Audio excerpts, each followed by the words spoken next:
I know you are, and that's why I love you.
Thanks for your patience, folks, while we were just transitioning from an earlier meeting to this one.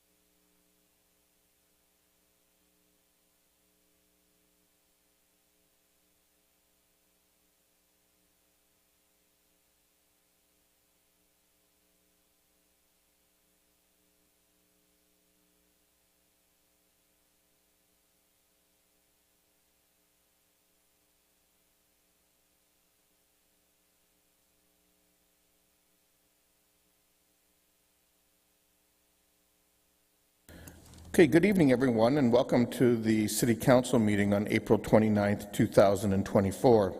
Individuals interested in participating in this meeting were eligible to register online using the delegation registration form at www.kitchener.ca/delegation or via email at delegation@kitchener.ca. Any written comments received prior to the commencement of this evening's meeting have been circulated to Council and will form part of the public record of this evening's meeting. The meeting live stream and all archived videos of our meetings are available at www.kitchener.ca/watchnow. Before we begin this evening's meeting, I'd like to acknowledge that this evening we are gathering on the traditional territory of the neutral Anishinaabe and Haudenosaunee peoples. We recognize our responsibility to serve as stewards of the land and honor the original caretakers who came before us.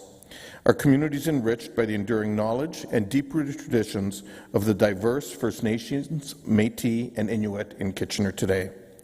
I'd now like to invite those who are able to stand for the singing of our national anthem.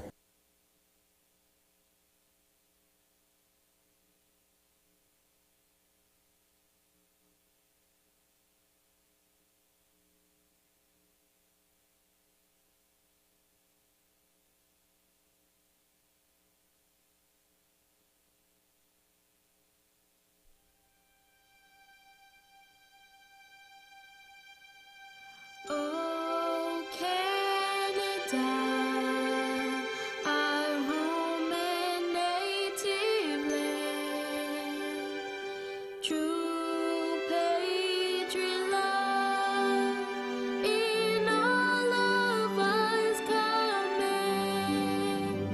With glowing hearts we sing the true north, strong and free. From far and wide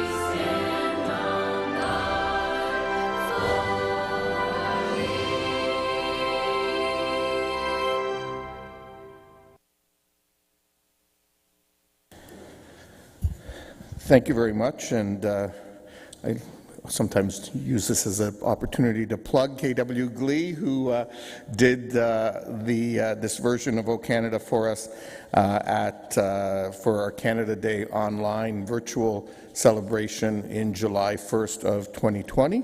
And for those who are interested, they do have a show coming up at the Centre in the Square in May of this year. We'll move on to the minutes. On motion by Councillor O'Dooney, the minutes of the regular meeting held April the 8th, 2024, and special meetings held April 8th, 15th, and 22nd, as mailed to the Mayor and Councillors, be accepted. Those in favour? Opposed? That is carried. Are there any disclosures of pecuniary interest? Yes. Councillor Michaud. Just 1 second. Go ahead. Thank you, Mr. Mayor. I have something, one coming out of Community Infrastructure Services Committee, 7.2C, as I work for a nonprofit organization. Okay, I will deal with that item separately. Thank you for identifying that. No others. Moving on then to communications referred to file. Please note the flag request by the St. Joseph Health Centre in Guelph for the period of June 3rd to 10th of this year. We'll now move on to presentations, and just fresh on the heels of Earth Day, we have our wonderful partners in sustainability, Sustainable Waterloo Region, here with their annual update, and welcome to you, Tova.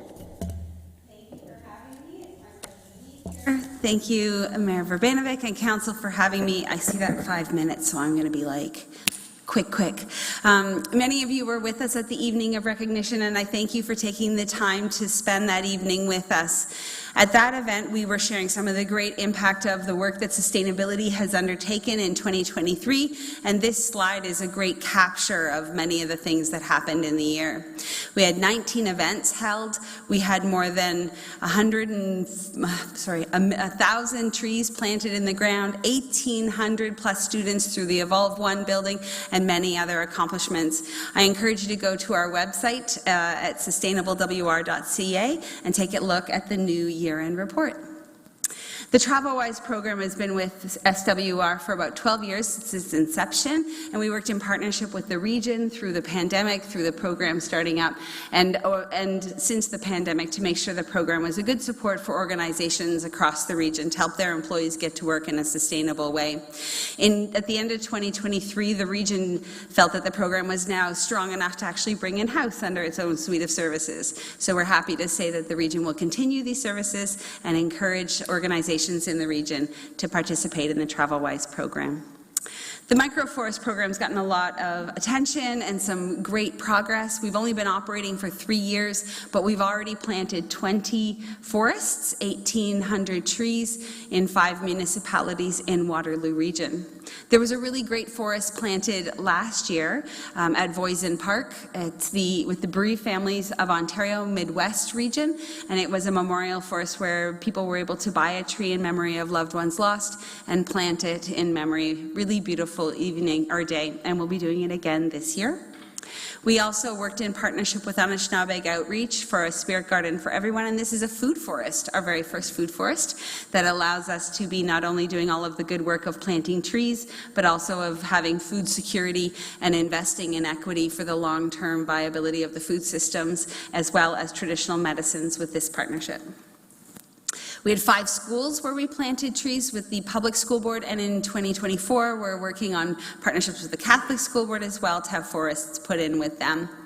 This program is run entirely on donors, volunteers, I like to say on a wing and a prayer, so I encourage people to come beside us and work with us. We do get in-kind support from the City of Kitchener, use of Voisin Park, of course, for planting, delivering mulch. I have a strange love of shoveling mulch now, and thank you for all of that support. We also have all kinds of volunteer organizations who come out and plant, and they always think the trees will take all the time, but it's the mulching. Mulching takes all the time. I won't say very much about climate action because I know we're booking dates now to come back with a reinventory report for how are we doing, so I won't let the cat out of the bag. But just to reinforce, this partnership is between Reap Green Solutions, SWR, and all of the municipalities in this community.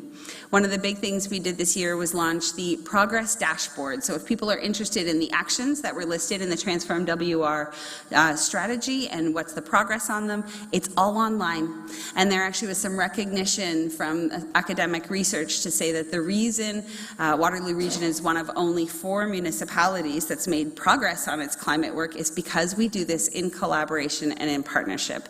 So a big thank you to the municipality for that partnership.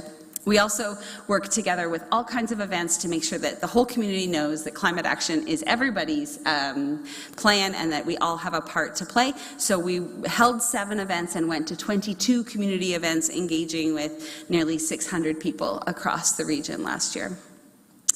The City of Kitchener is a member of the Impact Network, and when people say, oh, I'm a member of SWR, they probably mean the Impact Network. And this incredible group of organizations every year reduces more greenhouse gases than it commits to, and it's the same here at the City of Kitchener. You had a great report from Anna Marie Cipriani last week sharing your greenhouse gas emissions. Fantastic news, and thank you for all that incredible work that you do. We also run the Carbon Cleanse, which is a great program for inter-organizational competition and employee engagement. We had some really fun stuff happen, like people were trying to walk everywhere, so we had 150,000 steps counted, more than 10 documentaries were watched. We had a bunch of people record their fastest shower. I think that's a really funny one to encourage people to do, but all just to make sustainability fun.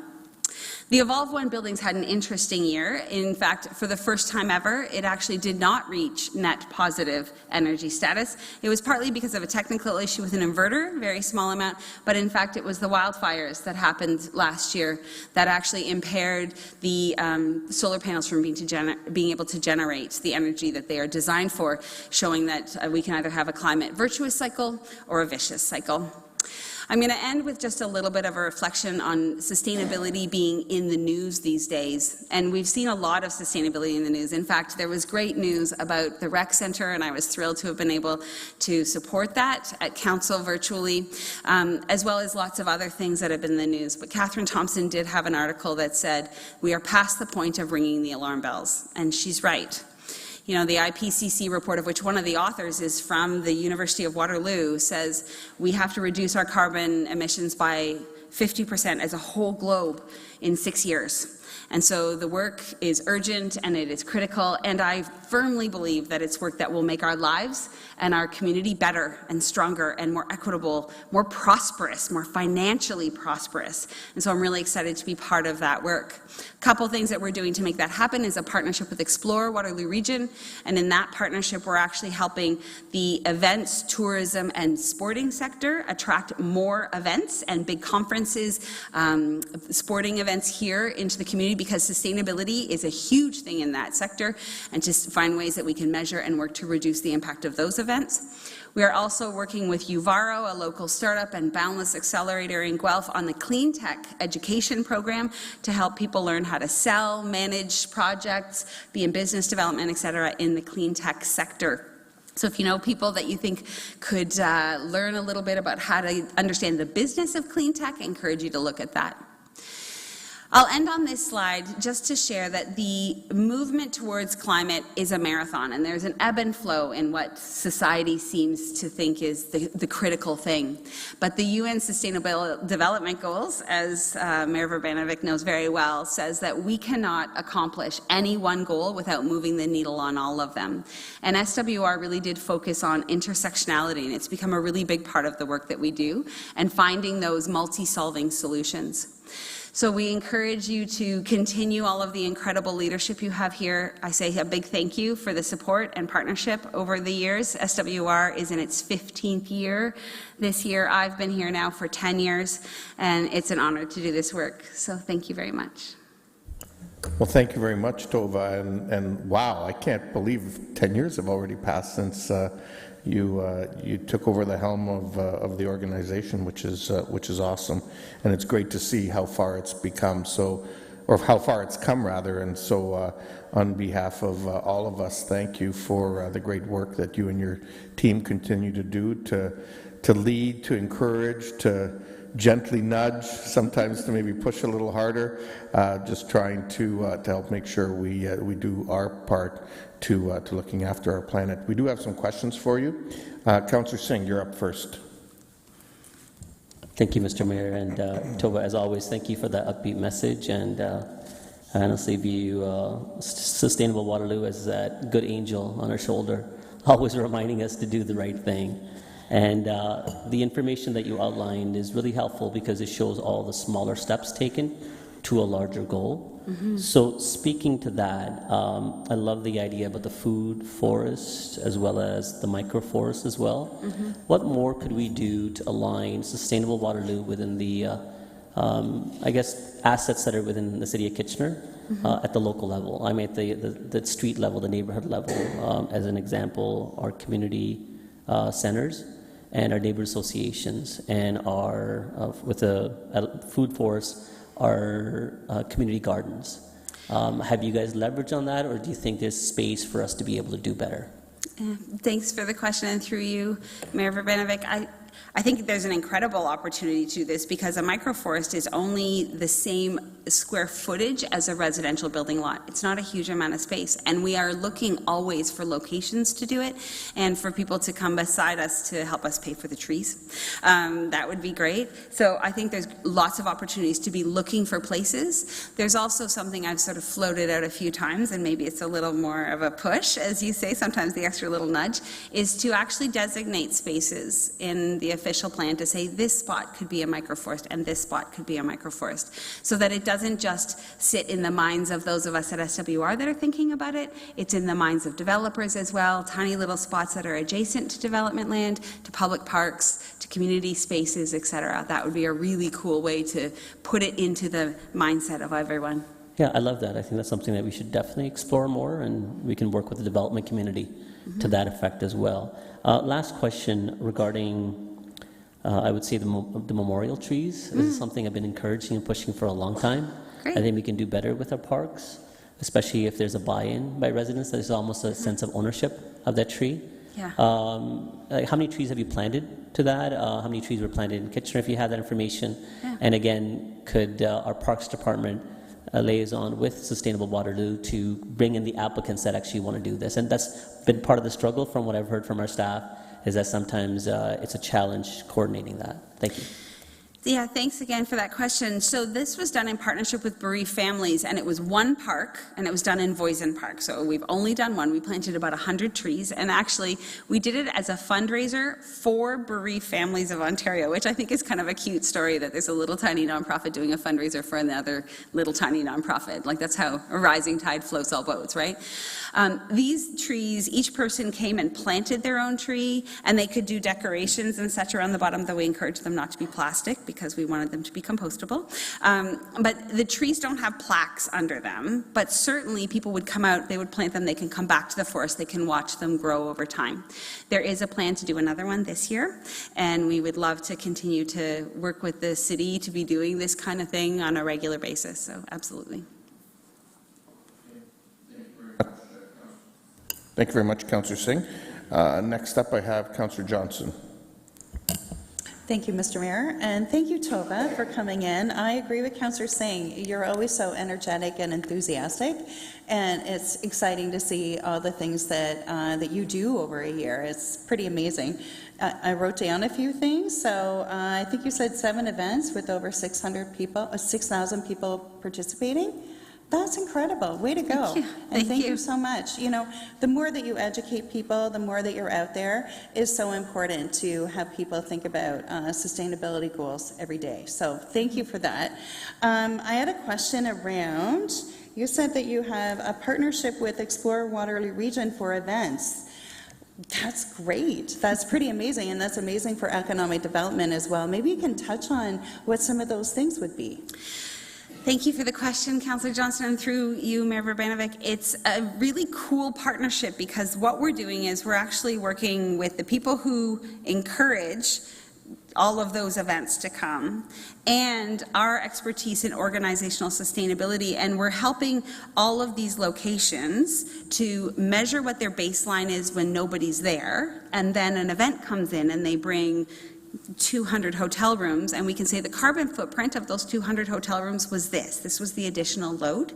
And then how do we help those hotels, I'm just using it as an example, how do we help those hotels to reduce the amount of footprint that it would be? And actually what they're seeing, and then also to do offsets, et cetera, and to make us an eco destination.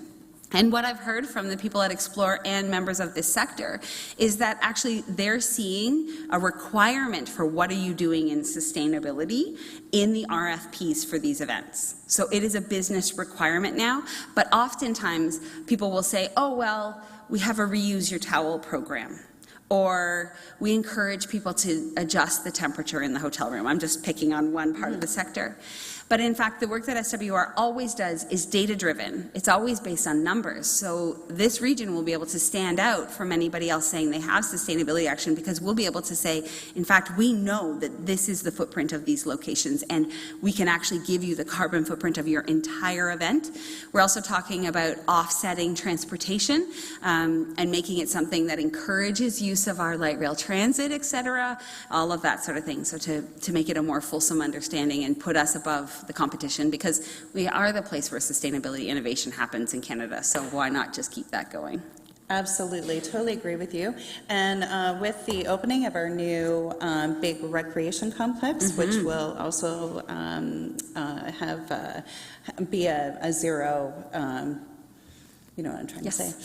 Yes, net zero. That's going to be really exciting too, and I'm hoping that other venues will then also look at how can we make this event more sustainable, maybe with reusable, you know, water filling stations, all kinds of different things. So it's pretty exciting. I'm looking forward to hearing more about that partnership, and thank you again for all that you do. My pleasure. Thanks, Councillor Johnson. Councillor O'Dooney. Thank you very much, Mayor Barry. I really love your phrase when you said we are the place for sustainability. I think that is phenomenal. It is embarrassing to share this. However, the first time that I heard about the green bin was when our CAO, Dan Chapman, mentioned it to me. I think it was one of our first meetings, and I had to Google on the side, what the heck is that? I've only been in Canada for a few years. I didn't even know what it was. But later on, I asked my son, and he educates me for a long time on what that is, you know. So I guess in the school system, people are being educated about this. However, for new immigrants that are coming in, like myself, who've only been around more recent, a lot of this information is new to me. Of course, yes, recycling, I understand that, but all these other areas and net zero, this and that, you know, this is all new information for me and many others as well. So just interested in hearing your thoughts around what can we do as we continue to help people that have been here most of their lives. How about the hundreds of people that are moving into our community from outside the country or different areas that this is probably not necessarily a day-to-day practice? Using myself as an example. We'd love your thoughts on that. Yeah, great question. Thanks so much. And through you, Mayor Verbanovic, it's the Climate Action Program actually works at the community scale. So climate action is like, what is the carbon footprint of the entirety of Waterloo Region, from every house, every vehicle, et cetera. And as I said, I won't let the cat out of the bag. There is some updates coming. But they've actually created a education program to be able to run in partnership with organizations, schools, et cetera, with another nonprofit called Project Neutral, and where they can go in and see, you can actually use their tool, figure out what your own footprint is, where does it come from, are you using the green bin, what is the green bin, why would you use that, oh, it's aerobic digestion versus anaerobic digestion, why does that matter, and all of that stuff is right in there. So we've actually designed something for this year's engagement with the community to do that kind of education. So great minds think alike. Thank awesome. you. Thanks, Councillor O'Dooney. Councillor Deneau. Thank you, Mr. Mayor. Anaerobic and aerobic. You take me back 20 years in my health and science class in college. Every time, Tova, you come out, you're like, this is going to be a bad pun, like a breath of fresh air. Pardon the pun. I know it's cheesy. But really, you know, I think it's good for anybody who's watching, anybody who's here, to realize the importance of sustainability, to be reminded about the importance of, keeping our planet clean and safe from climate change. And so quite often we hear from residents during new developments, not probably just across the city, but across the province, big trees that are removed. And so, when a 50 or 60-year tree is removed, or maybe even older than that, how many trees do you think we need to replant in place of that one? Wow, great question. Okay. Thank you for the question. And through you, Mayor Verbanovic, I just want to say about the breath of fresh air. Someone said to me the day after the evening of recognition that they were there, they'd never been to one before, and usually climate events are kind of doom and gloom, and that this one was joyful. And I thought, how lovely is that? And it fits well with a lot of the movement towards building joy into our community building. And I am a firm believer that we will never make progress on anything if we aren't happy and joyful and committed and together, and it is the foundation of everything. I can't imagine having been in a role fighting climate change for 10 years if I didn't look at it with hope and joy. It might not be as happy a place to be. So thank you for those comments for both of you. I don't know the exact number because it's quite complicated, even for the carbon footprint of a single microforest, and we already know the species of the trees. There's a lot of things like how much sunlight does it get, and how rainy has it been, and what kind of soil is it in, and how quickly will it grow, and how much will it sequester. We were hoping to have a very simple calculator to say, we put in 100 trees. How much carbon will that sequester over 10 years? It's quite complex. And there are much smarter people than me that are able to do that. I will ask Emma on our team who runs the Microforest program to be like, hey, what do you think of this? And I'll email you. I'm just curious.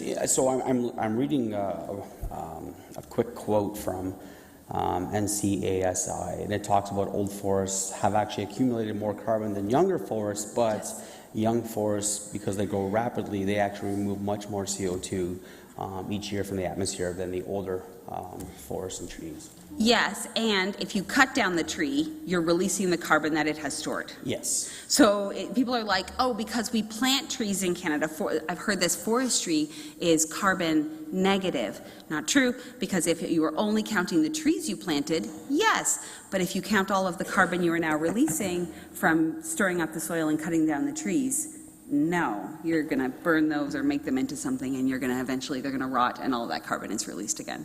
So it's not a one for one. I got you. It's incredible what you can find on the internet. Eh? Yeah. I guess my last I guess quick comment, Mr. Mayor. To add on to developments having microforests. I'm a firm believer in these new developments actually having community garden space. I think that's so critical going forward to reduce our footprint, having to take your car to the store in the summer, or even go up to the market. If you can grow your own food, it's sustainable, it's educational, and so I would like to see our development industry actually take that up as well, because I think that is so crucial with us building up, and more people actually in their apartments, giving them the opportunity to grow their own food, I think is really key to the future for sustainability. And that's all. Thank you very much. It's a great point. My son actually lives right there on Duke Street in one of the new high-rises. He's right there. And he was lucky enough to get a bit of a patio and does some growing on his patio. But if you're going to think of microforest community garden, why don't we add pollinator way station at the same time, some wildflowers? What a beautiful thing that would be to see all over this city. Wonderful. Thank you, Councillor Deneau. And last up, I have Councillor Chapman. Just hang on. Go ahead. Thank you, and thank you for coming in, Tova. I think I probably ask you this question every year, and it has to do with embodied carbon. Like when and how do we integrate that into our calculation to ensure that we're not just talking about the reduction of emissions? Yeah, great question. Thank you, Councillor Chapman, and through you, Mayor Verbanovic. it's complicated, not an area of my expertise, so I'm going to just preface my response to that. You know, embodied carbon, for those who don't know, is the carbon emissions that would have been created from the making of the thing in the first place, literally anything. You could say, well, to make this, you had to use X amount of energy and X amount of resources, and so there's carbon embodied in this. And if you throw it away and it rots, or doesn't, in some cases doesn't rot, that carbon is wasted and re-released. And in buildings particularly, we talk a lot about embodied carbon. So there is a movement, certainly that we don't want to be tearing down all of the old buildings and building all new buildings at net zero. That's actually not the solution. As an environmentalist, people think I'm going to come in and push solar panels. Solar panels for everyone. In fact, it's the very unsexy work of better windows and insulation. That is the foundational work. And so embodied carbon can be highly respected by doing that work of retrofitting and keeping all of those old buildings. It also adds to the ability to retain the heritage, et cetera. There's also a lot of conversation happening in the sustainable development industry about the embodied carbon of the infrastructure of the community in which they're building. So a lot of people want to densify in one very, very small area, but sometimes that means you have to rip up all the roads and invest in all of the sewers again and all of the pipes and everything else, and there's embodied carbon in those too. So there's a really important piece about planning a community to have really dense downtowns, moderately dense just outside of there, so that you're not actually disrupting the embodied carbon of your infrastructure, your streets, your pipes, your sewers, et cetera. So it gets quite nuanced. That's why I'm like, I'm not an expert in this, but I know it's something we need to consider and to retain a lot of the buildings we have. Going to net zero is certainly possible. There's a company here in Kitchener called AET Group, and they have taken their century-old farmhouse office and taken it to net zero. So it's absolutely possible. Great. My second question and last has to do with the, you mentioned development, and we have goals to get our parkland availability down to, or up to 10 square meters per person or 8 square meters per person, depending on, if it's in the downtown area or not. How does one balance the green space and parkland needs with development? Oh, great question. I'm not a city planner. But I think my instinct would be that there is a really important piece to having really dense downtowns with adjacent neighborhoods, and Kitchener's got a really beautiful example of that, of a heritage neighborhood just off of downtown, the other side of Weber Street, that has some green spaces and parks and some bigger park areas. The retention of green spaces in a dense urban area will mean that people want to live and work there more than if it was an urban jungle with all just concrete. So it's a careful balance. I would hate to see all of that taken away. I'd love to see some innovative things happen. Like there's buildings in Italy where they're covered in trees. The whole building looks like it's trees. Totally possible here. I can send the link if somebody wants to see them. I've gone to see it. It's incredible.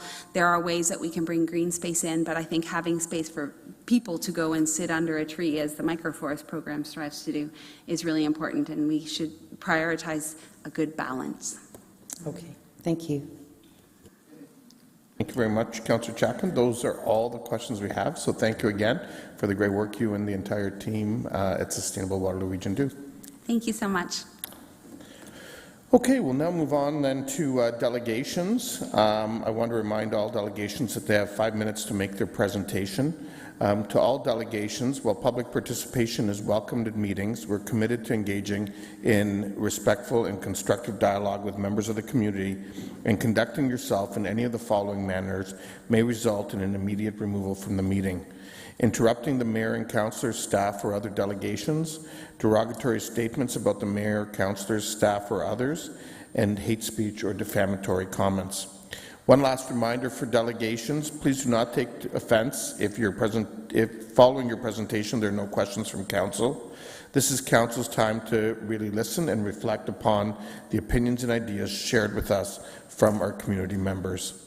And as I see some of our delegations did present at committee on this issue, a reminder to delegations to please focus your comments on any new information only.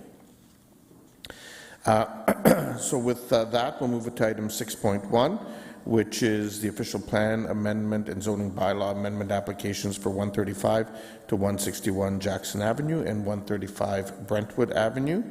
There have been written submissions received from Julianne von Westerholt at MHBC Planning, Aaron McLaughlin, and Andy Kerr. And I'm not hopeful. Am I pronouncing that correctly? Kerr? Wait, what is the right way? Kerr. Okay. Thank you. And so our first, and then we have five delegations. Five delegations. Our first delegation is Ms. Julianne von Westerholt from MHBC Planning. Ms. von Westerholt. Thank you, Mayor Verbanovic, and I'm pleased to be here again this evening. As you've already mentioned my name, so I'm just here on behalf of our client, Sanjeev Shukla, and I'm hoping to address the comments and or questions that were raised at PSIC last week. You will recall there's an existing 8-foot-high brick wall associated with the detached dwelling at 135 Jackson Ave. The wall doesn't coincide with any shared property line and is entirely within the limits of our client's property. At the meeting, committee asked that we explore opportunities to retain portions of the wall if possible. For those of you, it's a little challenging to see, but the green line on the plan that is up on the screen is the location, and that's a surveyed location of where the wall is currently. It's approximately 8 feet high and was constructed to restrict views onto the property at 135 Jackson. As shown, due to its location on the property, the wall has to be removed in its entirety to facilitate development of the subject lands.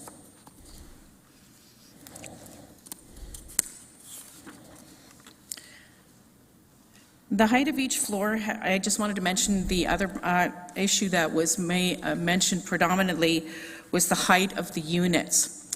This is a rendering that shows what the view from Brentwood would be like now. We have reduced the height of each unit by 1 meter, and this was done through reductions to each individual floor, as was suggested by Councillor Stretch.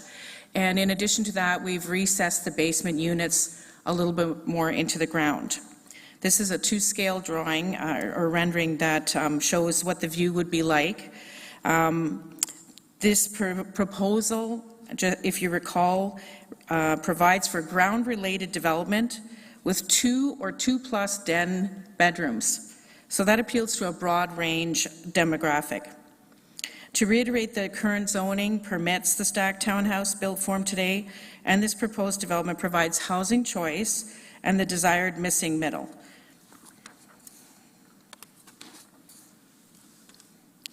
This is the revised site plan. We were also asked to take a look at closing off the second access onto Brentwood Ave and having it for emergency purposes only. This plan has been revised to show that scenario. The emergency access will be gated and accessible from the street only for emergency vehicles in the case of an emergency. The area has been shown with some soft landscaping closer to Brentwood in order to present a softer streetscape than asphalt, and we've shown permeable pavers which would permit the emergency vehicles to enter while also allowing infiltration to occur. So we thought that was a little bit of a better solution than having asphalt right at the street there. Okay. This next slide is being presented just to show you what the setbacks are in the area. The lots are very large. They have significant rear yards, and there was a concern raised at the last meeting about the proposed reduction of this particular rear yard.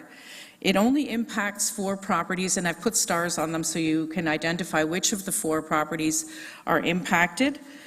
All of these properties have significant rear yards, and in a typical scenario, you only have about 15 meters total, or 50 feet, in a combined separation, with each lot backing onto each other having 7.5 meter rear yard. The rear yards of the lots noted have significant depths, and combined with the 6 meters, I feel that this provides for adequate separation from the development. We were also asked to provide some information about our client's rental replacement plan. I believe Councillor Chapman asked about that. He has indicated that he would provide a minimum of 3 months' notice, cover moving expenses within Ontario up to $500, provide last month's rent-free, assist in finding alternate rental units within the region.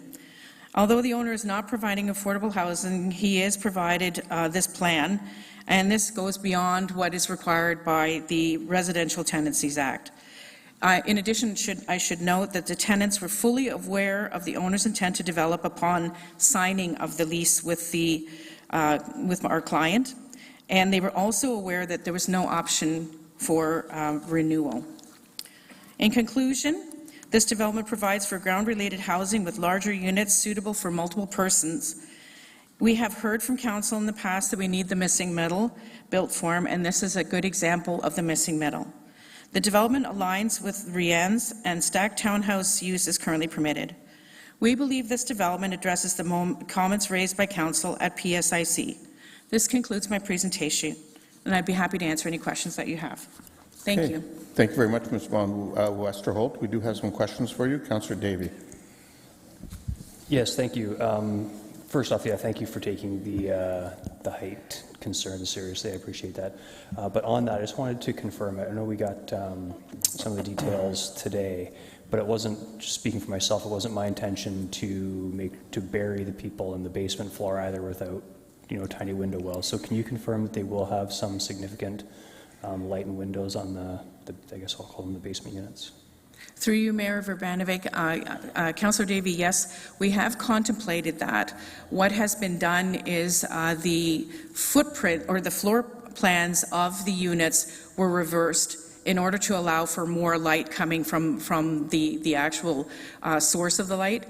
I think the bedrooms were placed towards the street, for example, on the Jackson Street frontage, as opposed to having the living space there, because the grades work in favor of that, and then would allow for larger window openings, and having the units reversed would allow that light to penetrate into the lower units. Okay, so but there will be, it won't be like a window well in a typical. That's correct. We've contemplated that. Yes. Okay, thank you. You're welcome. Thank you, Councillor Davey. Councillor Michaud. Thank you. I have a few questions. Thanks for your presentation. When you say den bedrooms, 2 den bedrooms, what does that mean? 2 bedrooms plus den. 2 bedrooms plus a den. Yeah. So that would be almost, you could possibly use it as a 3rd bedroom, or some people use it as an office. It would probably be a smaller size bedroom, but that would be, 2 bedrooms. All of them have 2 bedrooms or 2 bedrooms plus den. There are no 1-bedroom units in this development. And there's an eat-in kitchen, living space? Yes, bathroom, absolutely. Full bath Yes. or 2? That's correct. 1 bath? 1 bath? I believe so. I'd have to check the plans just a So, and you say on the rear yards, there's 20 feet of the rear yard, you spoke to that? Is that? Sorry, You the said rear yard for the block E is 20 feet. So block E is the rear yard. If I can go back to the plan. Sir, I'm not great at looking at these plans, so you have to It's okay. I have it up here. So block E is that is the rear yard where these 4 houses are closest to the setback. That is where we have the 20 feet. On the frontage along Brentwood, so this is the entire plan right here. The yards facing the rear yards of the homes on Brentwood, that's actually a side yard. That is 25 feet. It is 7.5 meters, so it's larger. Yeah. So that's per unit, they get 20 feet of space. Is that, like, of these units, they're getting 20 feet? I'm sorry, I'm confused with what this is. Is that the actual unit's backyard? Are you talking about the backyards of the Brentwood homes, where the distance between the units? It is the area in between it's the rear yards of the units, but it's not a rear yard, it's technically a side yard. Okay. So if I could point, but I can't point with this. Right, so is there walkouts from the units to these yards, or no?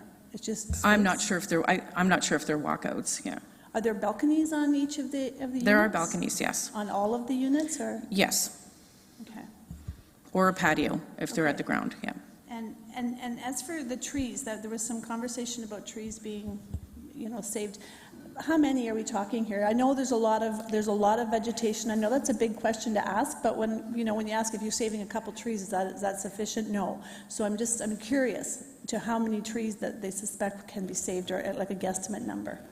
I can't provide you that information today. I don't have the arborist report or the tree preservation plan right now, and it hasn't been finalized through site plan approval at this point in time. Okay. Yeah. And the garbage trucks, there was some conversation at the last meeting that the garbage trucks would need space to turn around in. Do they have the space now? Absolutely. How Through did you, that- Mr. Chair, yes, there is significant space. In fact, we went to our transportation engineer, and he provided an opinion paper. And in addition, we ran the truck movement turning circles, which the city staff often requires. At site plan approval stage, we already ran those. Not only can a garbage vehicle fit in there, but also a fire truck. Okay. And how many people are going to be, I'll say displaced, I guess, for the sake of a better word, when these homes are torn down? Through you, Chair, the number of persons, my understanding is that there are 30 people residing on the premises today. 30 people on the present, that's including the large That's house all in the six- middle? That's all the six homes, yes. 30. That's correct, yeah. Thank you. Thank you. Councillor Deneau. Thank you, Mr. Mayor. And again, thank you for listening to some of the concerns that we and the community had last week.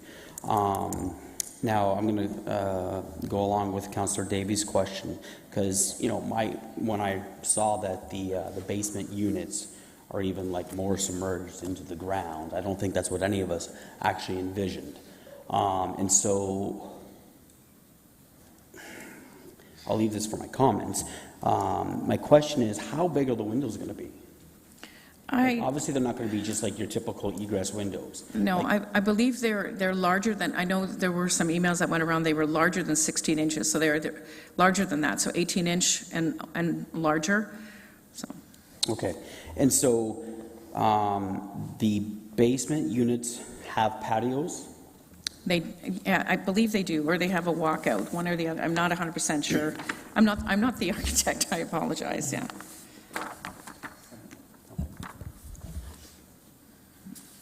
Okay. And so I guess the question is why we asked, I think Councillor Davey asked for 8-foot ceilings instead of 9, which would have brought the height down. Why was it decided to push the basements down even further? It was a combination of factors just to decrease the height by a meter, because just reducing the basement, if you reduce each height even more, then every floor would have the height of the ceiling would just bring it down that much. It's not as comfortable to live in. I think when we spent time in our homes during the pandemic, I think people realized how nice it is to have some natural light, how nice it is to have higher ceilings and better living spaces. And this would just encourage better living spaces by not reducing the ceiling heights significantly. It was a combination of reducing ceiling heights on every floor and lowering the units. So it was a balance between all of those factors in order to bring down the units by 1 meter. Okay. Still 9-foot ceilings, though? No, they're not 9-foot ceilings. They're 8 and They're 8? change. Okay. 8 All and right. change, yeah. Okay. And so as far as for the rental replacement, the last month free, is that also, so they would have, I'm assuming they would have paid first and last.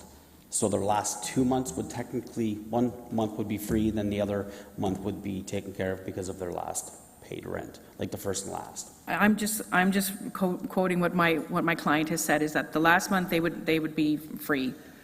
They wouldn't have to pay for the last month. Okay. All right, that's all. Thank you. Next up, I have Councillor Stretch. Yes, thank you.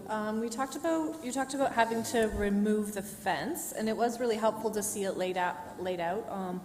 on the development, but also in the report, it talks about being committed to providing a quality wood board style fence along the property.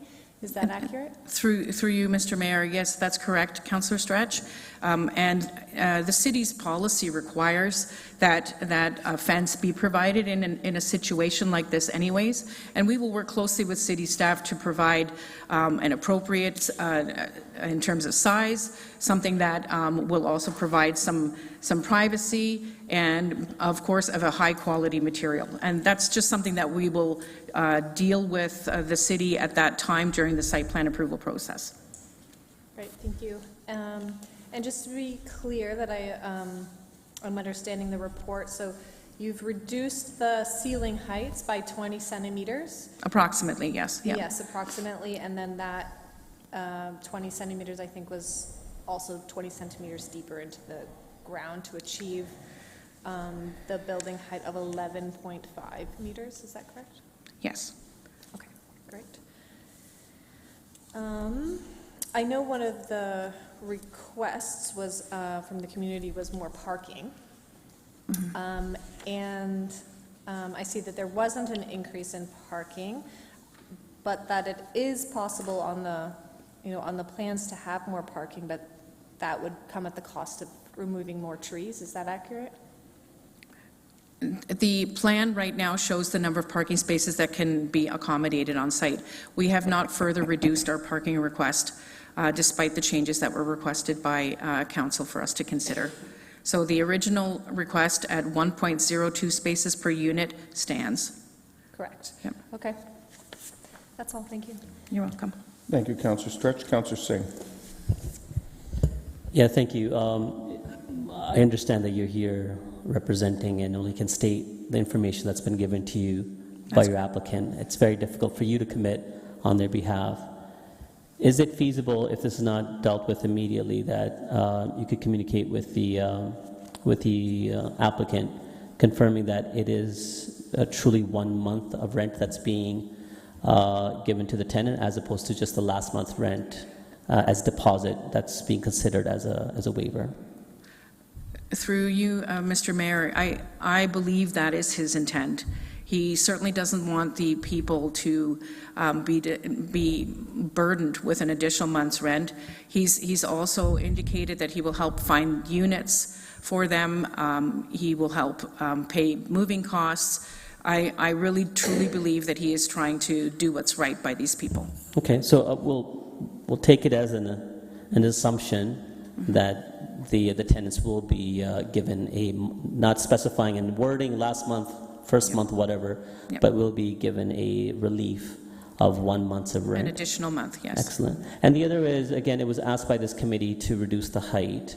So again, to reach that 1 meter difference, it's been a reduction of each floor height, and then a slight reduction into the basement as well. That is correct. Okay. Do you know offhand how much of a reduction into the basement, like recess, it is?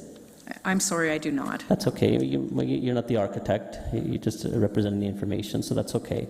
And again, I think this is something perhaps we can clarify through our staff, but is there ability to perhaps do window wells where they can allow for more projected light coming into the basement? Is that some consideration that's been given as part of the architectural design? In fact, through you, Mr. Mayor, the idea was not to rely solely on window wells because it doesn't provide a lot of natural light. We've reoriented the floor plans of the units in order to provide larger sized windows so that natural light can actually penetrate the units. Okay, that's good. Yep. So it's reoriented where there's already a lower elevation. Yep. And so we have the grades working in our favor because the property is about 5 meters higher at Jackson, and it moves down towards Montgomery. So it can work in our favor for that. Excellent. As for parking, I know that there's not a change, but I do see some green space. But again, through the site plan process, could there be some willingness to see if there's a potential to increase the number of parking, or this is truly where the plan will lie based on the parking requirements? Through you, Mayor Urbanovic, I think that this is a fair representation of what will likely happen, but certainly I will look for opportunities with staff at the site plan approval stage to consider other opportunities for parking provision. Okay, I appreciate your honesty in that answer. It's far too easy in saying, sure, we'll take a look at it, where you have no intention of looking at it. But again, I see what's being represented, and thanks for the changes that have been made. Thank you. We do have one more question for you, and that's from Councillor Christine Michaud. Thank you. And I think I had my question answered. Sorry. Okay, thank you. Those are all the questions we have then. Thank you. Thanks, Ms. Von Westerholt. Our next delegation then is Melanie Cameron, and Ms. Cameron does have a PowerPoint, and you also have on your desks Ms. Cameron's presentation. Welcome, Ms. Cameron. Thank you, Mayor Verbanovic. Pardon me. Thank you, Mayor Verbanovic. Thank you, Mayor and councillors, for listening to me today.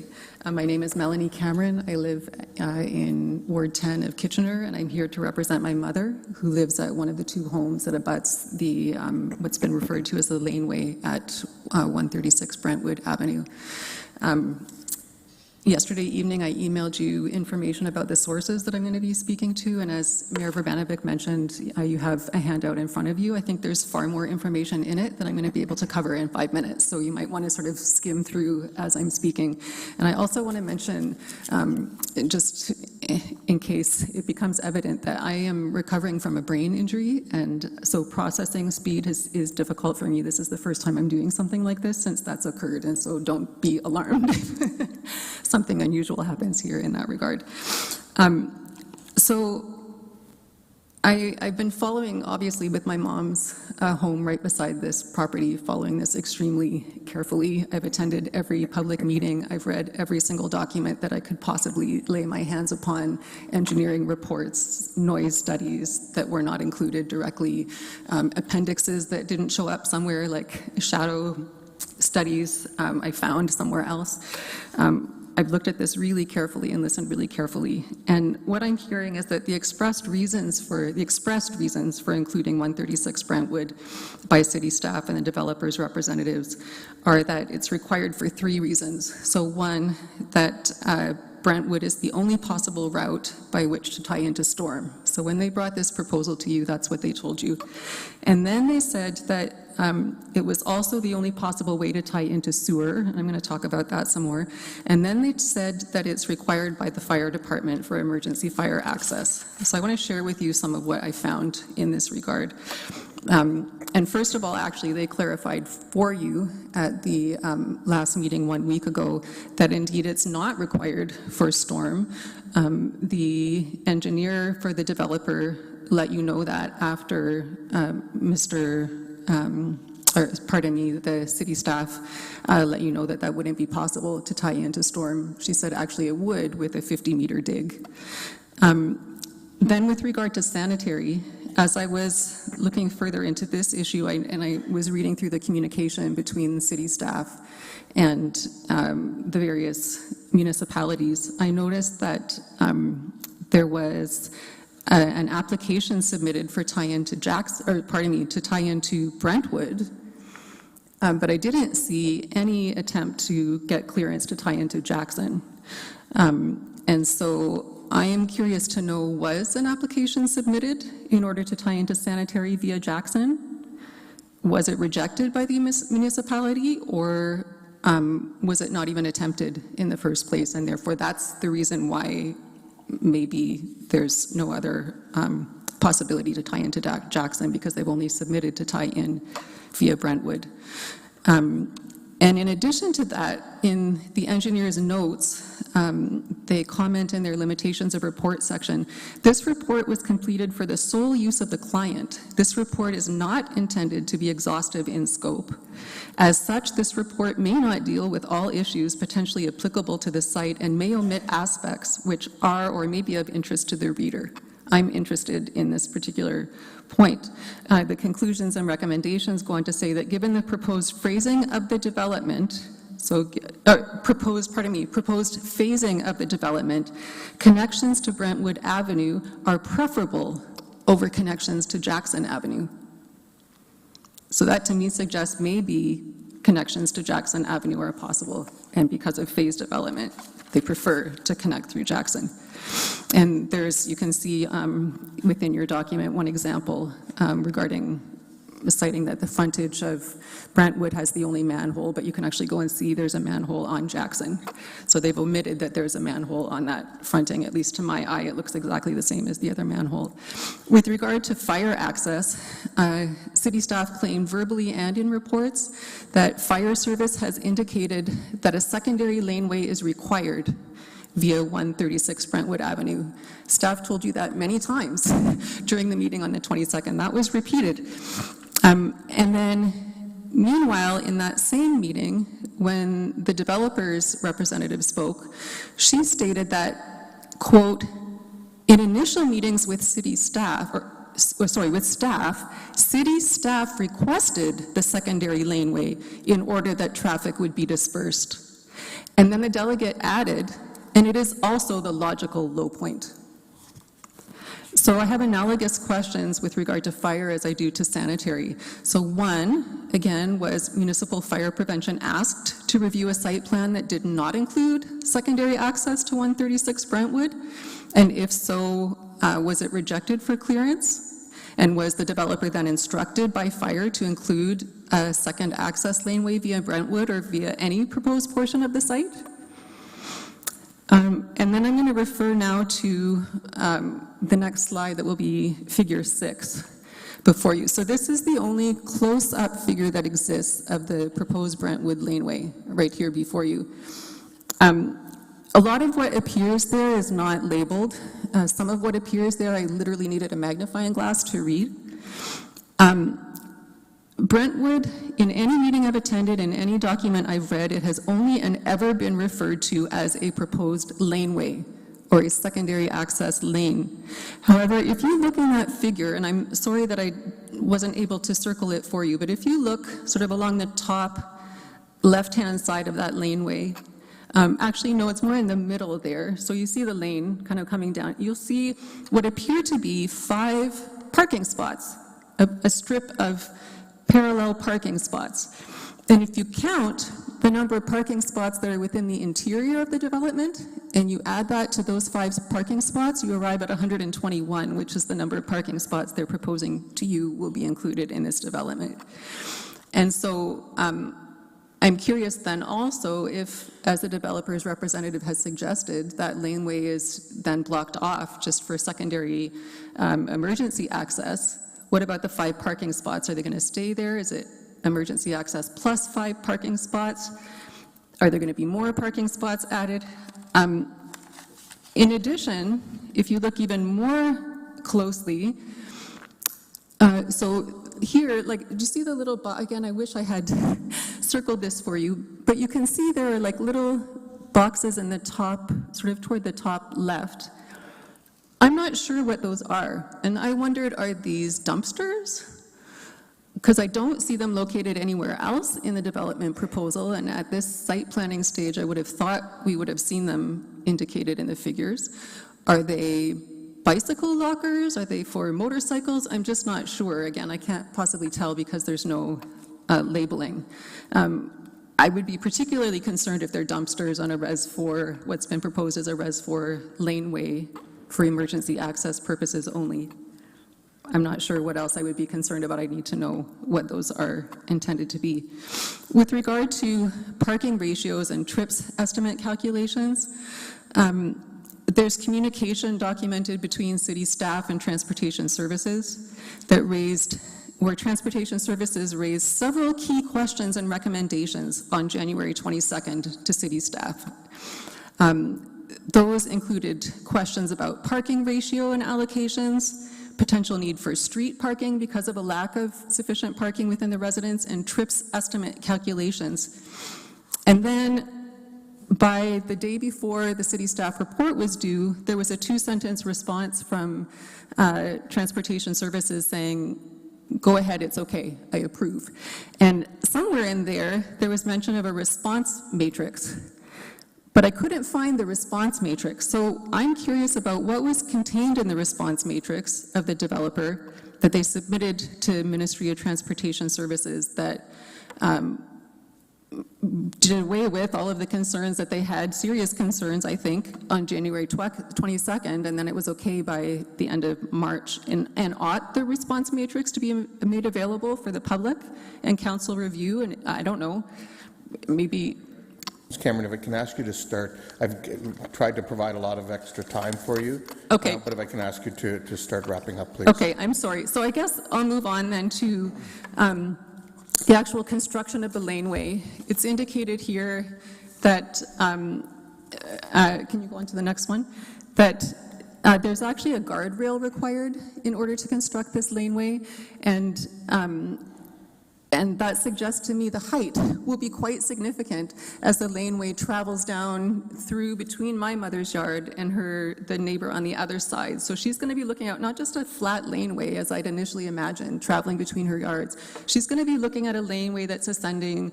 We've heard the developer's delegate mention that it's roughly 5 meters, so that's about, 16 and a half feet or more than 2 stories, potentially descending from the elevation beside that wall there, down into my mother's yard. And shadow studies indicate that shadow will actually fall from the laneway into my mother's yard and against the side of her house. So this is not an inconsequential slope. This is a significant grade traveling through a Res 4, right now designated Res 4 property, to attach to Brentwood Avenue. I've got questions about the arborist study that you can see there for yourself. I have questions about the noise study that gives no consideration to the unique situation of these 2 homes that are abutting this laneway. Ms. Cameron, if I really need to ask you to wrap up, I've given you more than 5 minutes extra. Okay, I appreciate that, Mayor Verbanovic. So maybe just in closing, let me share to you, since I'm here to represent her, the impact of this on my mother. So when I visit her, she's 82 years old, I visit her in her upstairs bedroom, and the college students next door are happily playing cricket in their driveway in 136 Brentwood beside her basement window. It sounds as though large objects are being moved in her basement, and their voices carry as though there are men inside her home. This is people playing cricket in the yard. And so she's felt, and our family has felt, powerless and beyond heartsick as we imagine this massive construction, demolition, trucks moving materials in and out for how many years? This will be, she's lived in this house for 25 years, she's 82, so maybe for the duration of her life, let's be realistic, and then whatever the consequences are thereafter. So I would please ask you that if you share any of these concerns, or if you feel like perhaps we don't have enough information, and this, I've only looked specifically at the Brentwood portion of this, that particular laneway. I haven't dug into whatever else you're being told about other sections of this proposal. I'm wondering, again, maybe I've misunderstood information. I think my job is to bring to you what I found, and it's your job now to consider it. But I have concerns about doing due diligence. As counselors, I assume you want to do due diligence to all matters here that have the potential to profoundly impact some of the citizens in your ward and in your city. And I would ask you to not permit a laneway there, including a secondary laneway and parking and possibly dumpsters or whatever else is indicated in that figure, unless there is evidence that it is absolutely necessary in order to create a version of a development at this location. So thank you for your patience. Thank you for listening to me. Thank you, Mayor, for the extra time. Okay, thank you very much, Ms. Cameron. There is a question for you. Councillor Singh. No, I don't have a question. I just wanted to commit that. I don't want you to feel like your concerns are being neglected or not heard. We will confirm your inquiry regarding the servicing and why not the connection on Jackson Ave instead of on Brentwood. So we'll verify that from staff later. Thank you. Thank you, Councillor Singh. I appreciate that. From the staff who are responsible for sewer. Yeah. Okay, thank you very much. Those are all the questions we have for you. Okay, thank you. Again, I greatly appreciate your time. Okay. Our next delegation is Andy Kerr.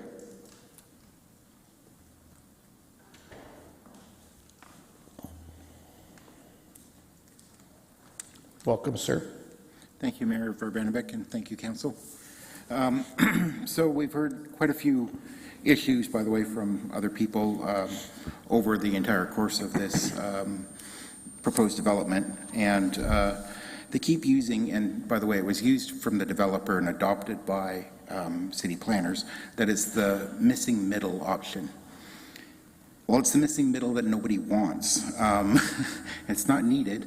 There are over 220 townhomes for sale right now in the city of Kitchener. So obviously the need is not necessarily great. It's not affordable housing. The housing is going to be $500,000 to $700,000. There are going to be condo fees on top of it, plus property taxes. And they're displacing houses that currently accommodate affordable housing. None of these units, not one of them, are accessible units. We have an aging population. None of them are going to be made for the elderly. There's a lack of parking that's going to create problems in the future. We know they're going to take away green space in order to do that, while there's supposed to be required green space. There is no yard at all for families, for pets. The side abutment that they have, there is no stipulation in their development that it's going to be grass. It could be concrete. There is no access to that area from the units whatsoever. The front area is full concrete. There is no yard. There are no kids that are going to be playing in the yard. There are no amenities. It's a very crowded living space. The condo fees go on forever, which affect net worth and personal responsibility for financial situations where nobody can get ahead because they have to pay condo fees. The Planning Act, just to reiterate, this is not part of the official plan. To densify, it's not part of the official plan. And in the Planning Act, density requirements never had a public debate, was never agreed to by citizens, was never voted on by citizens. There is no mandate for the densification that's currently going on. Where was this decision made? Kitchener is over 217 years old. It has developed over time. It has evolved over time. These decisions erase 2 centuries of evolution of the city of Kitchener in a few short years. That neighborhood is over 80 years old. It has a 300-year-old oak tree growing in it. It has other century-old trees in it. It is not a young neighborhood. If you look at, and I know I sent the presentation late because the response came today from the developers, if you look at, there's a picture of a 4-story stacked townhouse from Ottawa Street. There are 2 of them right there. You can see that's a 6-foot fence, how high these developments actually are. They are not meant to look over single-story or 1.5-story houses. They are meant for developed areas, and they're not good developments either. The Rhines report was adopted by Kitchener. This does not follow the Rhines report in any way, shape, or form. This Rhines report had a debate, had review, had a vote on it. Density requirements have not had that. The official plan of Kitchener states in it, in section 3-C-2-52, that the proposed development must be, not should be, must be, I reiterate this again, sensitive to and compatible with the character, form, and planned function of the surrounding context. This does not in any way do that. Currently, in our area, within what the developer is proposing is walking distance for transit, proposed 4,400 units to be developed. Proposed or approved, with most of them being approved, including the one that replaces the homeless shelter between King and Weber. 4,400 units within walking distance. There is a map on the following page if you received my presentation. That is only from Charles Street to the highway, Conestoga Highway, to Sterling, and then down to Montgomery. That is a very small area to have 4,400 units, possibly 12 to 15,000 people move into. We don't need an extra 120 units in an area that is mostly single-family homes. I ask that council vote no on this proposed development simply because it does not fit a community that has existed for 80 years. Thank you. If you have any questions, I'm here. Thank you very much, Mr. Kerr. There do not appear to be any questions for you. Okay. Thank you, sir. Thank you. Our next delegation is Jim Laterney. Jim had a back thing on. He's not going to be here. So Oh, okay. He has a small injury. Okay, so thank you for letting us know. And then our last delegation is Mr. Dennis Gibson.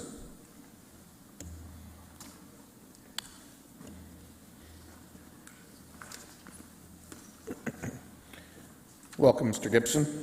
Thank you, Mayor. Thank you, Council. My comments are regarding the proposed driveway on Brentwood. The way I see it, with no variances granted, it is in my calculation only 70 to 80 units can be built to meet the current bylaw, which is the floor space ratio. The first developer who spoke already said that there's enough room for the fire truck to turn around without the additional driveway at Brentwood, which means no fire access is required at 136 Brentwood Avenue. This type of fire access route is per cul-de-sac layout with one entry in and turnaround within the property. It's in my opinion that no roadway is required with this layout at 136 Avenue. Thank you. Okay.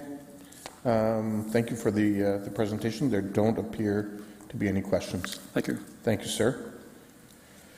Okay, I'll now move to questions of staff. Councillor Singh. Yes, Mr. Mayor, I think, to the points that were made by the delegate, I think we did go into this a little bit, but I think confirmation of this would be helpful. Regarding servicing and the requirement of having access into Brentwood because of the elevation, could you outline the necessity of the servicing access that way? And instead of being able to connect sewer, especially, onto Jackson Ave. And maybe you can reference the elevations of the terrain.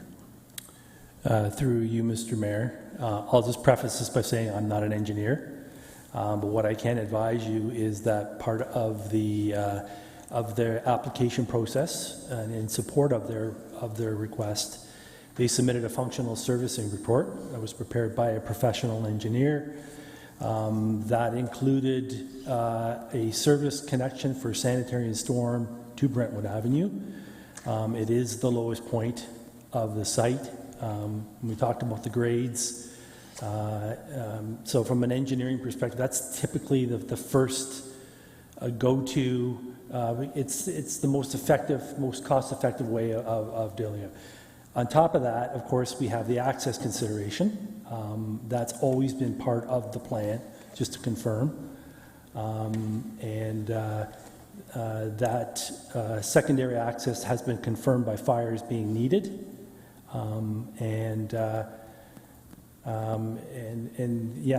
think from staff's point of view, we've had the experts take a look at it. Our engineering staff have looked at that.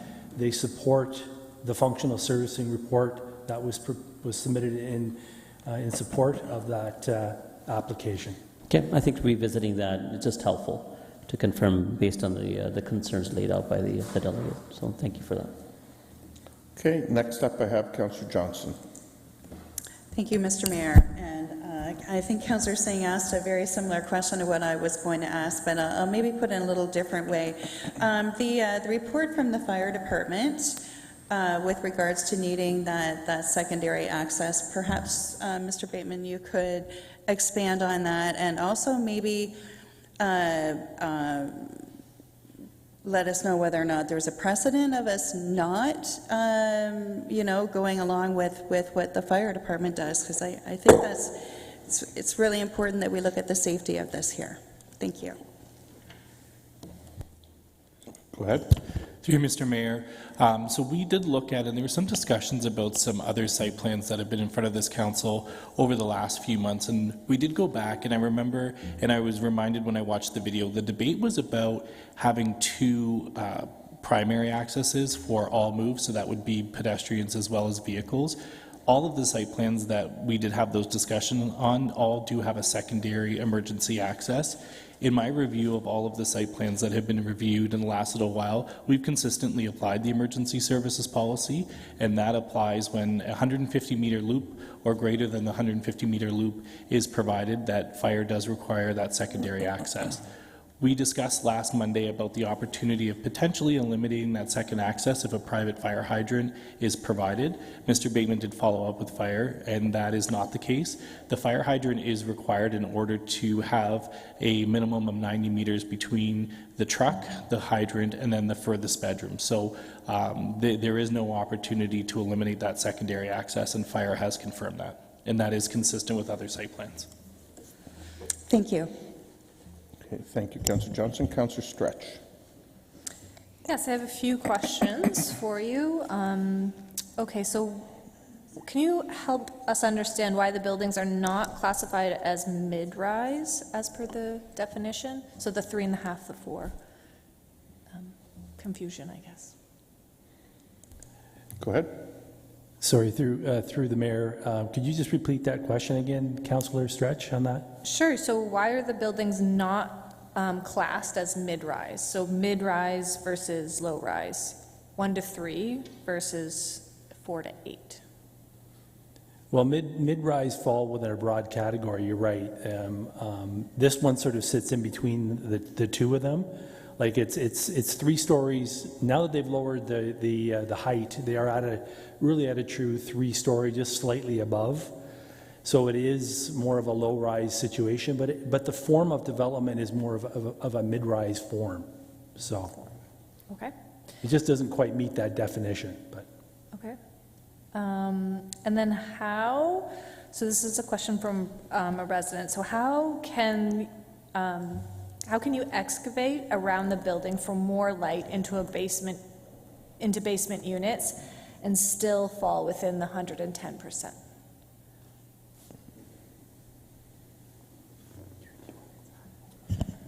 Yeah, through you, Mr. Mayor. So that is one technique that can be used to reduce the overall building height, where in order to have the natural lighting into the basement, you essentially build light wells around and you sink the buildings further in. It still doesn't, it's not quite the same as natural lighting without those light wells, and it really only works in cases where you have a flat site. The topography in Kitchener, we have these sites where there's significant grade across the entire development parcel. The building is often used to take up grade. So that means on one side the grade is much higher and then other parts of the building are exposed. Where there's more of the exposed lower floor, that's often where we see the larger windows to meet the minimum natural lighting that's required for living areas and for bedrooms. So in this case, the window wells could be provided, but it's not the same. It still feels very much like a basement unit. Right. Okay, and then can you help me understand why the FSR does not include all livable floor space in the building? Yes, through you, Mr. Mayor, and I wrote the revised definition, so I'm always the one that has to speak to this. So the definition of FSR was meant to include all floors that are above grade, and the reason that we did that is because we wanted to ensure that we could have a detailed review, whether it be through a site-specific application in this case or through a minor variance where additional floor space ratio would be requested. In that definition of floor space ratio, it talks about grade and it talks about a 3-to-1 slope that can't be altered with the use of a retaining wall. So when you put those 3 definitions together, the intent of them is that someone doesn't build a retaining wall at the property line, do a 3-to-1 slope, and artificially change the grade to make the building appear shorter. So when we, as a result of those changes of that definition, we do see the true form of the building above grade, and as a result, in cases with unusual grade, you count the entire floor area of the basement. Even if portions of it are largely underground, the entire floor area is counted. And when we calculate the floor space ratio, we take the floor area of every single floor, And that's why in cases where even if half a basement is exposed, or in a case of a walk-up or a walk-out where it's 2 stories at the back and 3 at the front, we do have to count all 3 stories, and as a result, the FSR is high. Okay, thank you. I have one more question, and I'm going to read it. So has the DSD 2024-061 and the ZBA OPA been rewritten to reflect the changes made to this project? Or is there a signed legal document stating the changes made to the original proposal? Or does this get approved and depend on the developer to live up to what they commit to? So what the developer promises today, is that just on goodwill, or is there a document supporting that? Through you, Mr. Mayor, what I emailed around this afternoon what I called revised planning instruments. And what we did is we reduced the maximum building height to 11.5 meters in both the official plan amendment as well as the zoning bylaw amendment. If council were to support the revised concept with the shorter building height, is my recommendation that you would approve those revised instruments, and that's the legal mechanism. The zoning would then dictate 11.5. It wouldn't be on good faith. It would be secured into the zoning bylaw. Thank you. Okay, thank you, Councillor Stretch. I have a few more people in the queue. Councillor Davey. Yes, thank you. Just one question, just addressing the delegate's concern about the potential for dumpsters being on the second. I know it's a site plan issue, but just to, since you made the presentation, if staff could address it, are there ever situations where we permit or place dumpsters on secondary accesses as was concerned? Go ahead. Whoops, hold on. Hang on. Go ahead. Through you, Mr. Mayor, Mr. Davey, no, we wouldn't allow a dumpster in a secondary access. It's more internal to the site. Thank you. Is where we prefer to have it. Okay, thank you. Councillor Deneau. Thank you, Mr. Mayor. We often hear about missing middle housing. And everybody's got their own definition of what they believe missing middle is. Does the City of Kitchener have a definition or parameters that we look at missing middle? Through Mr. Mayor, so we undertook as part of our I can't remember the name of the program, but it was the provincial government had administered funds that we could take on additional studies. We had done a missing middle study, and ultimately what that study looked at and the definition that it came up with was the difference between the mid-rise and high-rise and single detached super low density residential. So missing middle, there are common definitions, but ultimately it is things like townhouses, cluster townhouses, 6-unit, 8-unit plexes, those kind of low form density. In some cases, some municipalities consider some mid-rises as part of missing middle, but it's not the really large developments and it's not single detached dwellings. It's in the middle of the housing continuum. Okay, and so in your expert opinion, would you consider this a missing middle? Through you, Mr. Mayor, yes, this is missing middle, ground-oriented, low-rise, but this is the missing middle type of form of development as part of that report that we did receive from Parcel Economics. Okay, and my last question, and I will admit I'm struggling with the basement units. I think it's, anyways, I'll leave that for comments.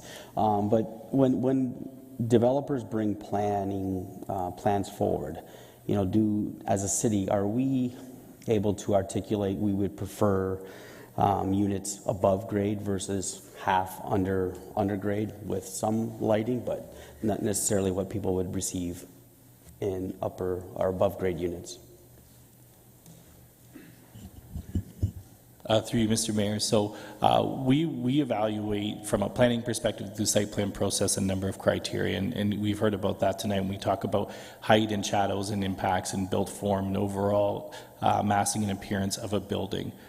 Intuitively, we know that buildings that are above grade have better quality of light within them.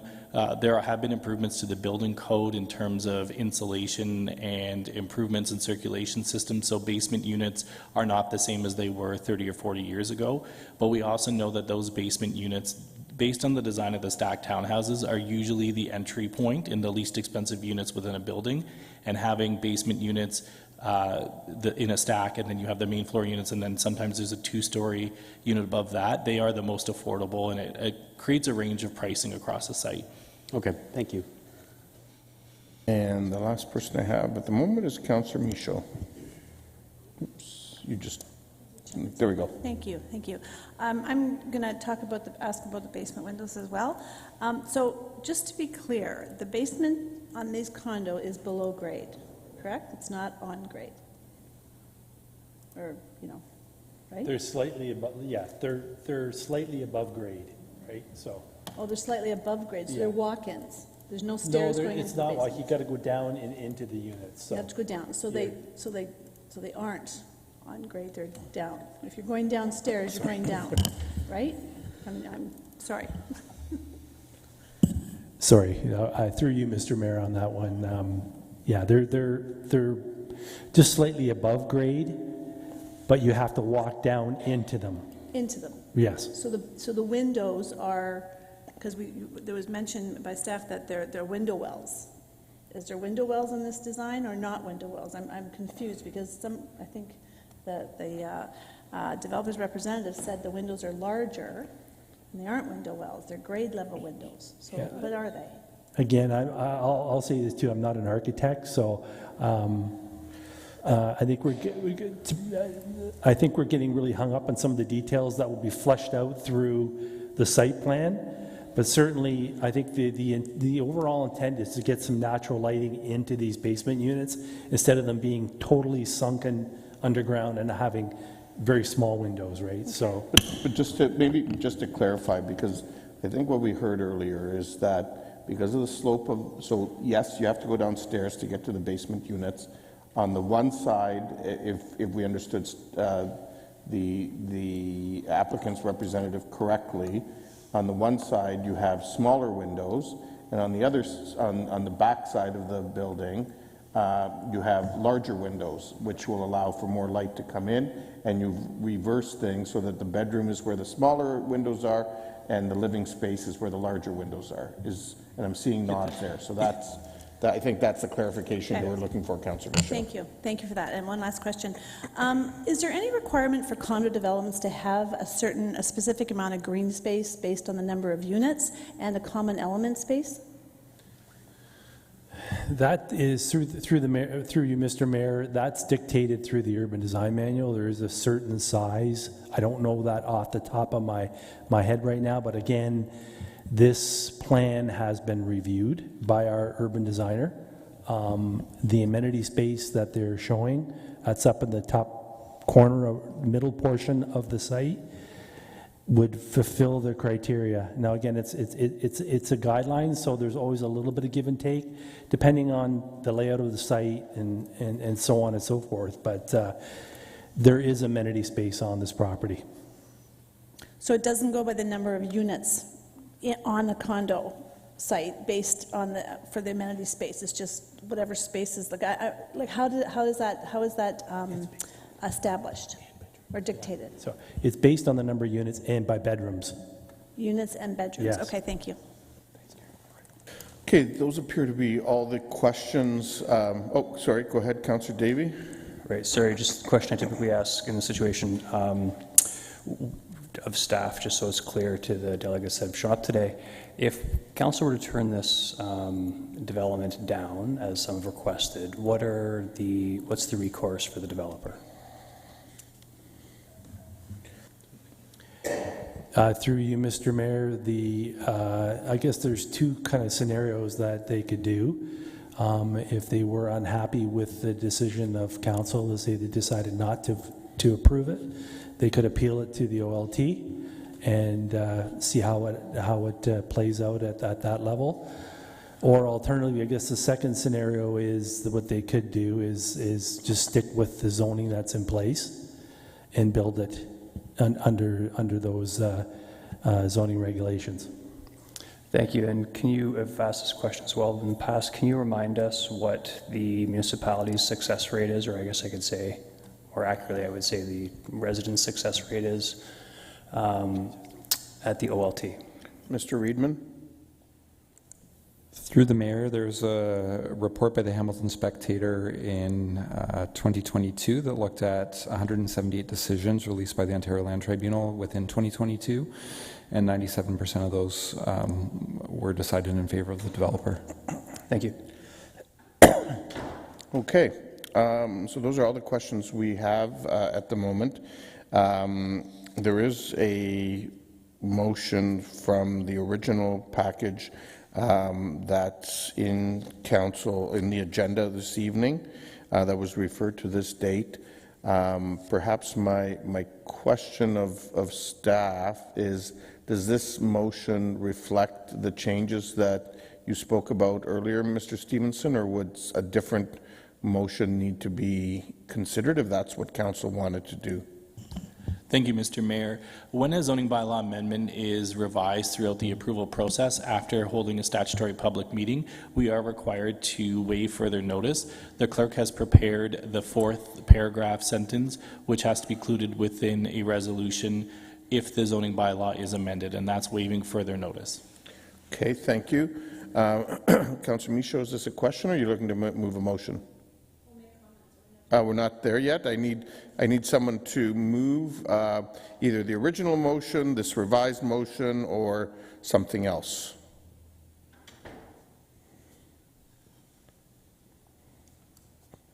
Councillor Stretch. Yes, I can move the revised motion.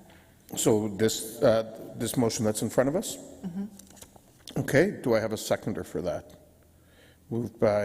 Seconded by Councillor Deneau. Okay, I'll take comments now. Councillor Michaud.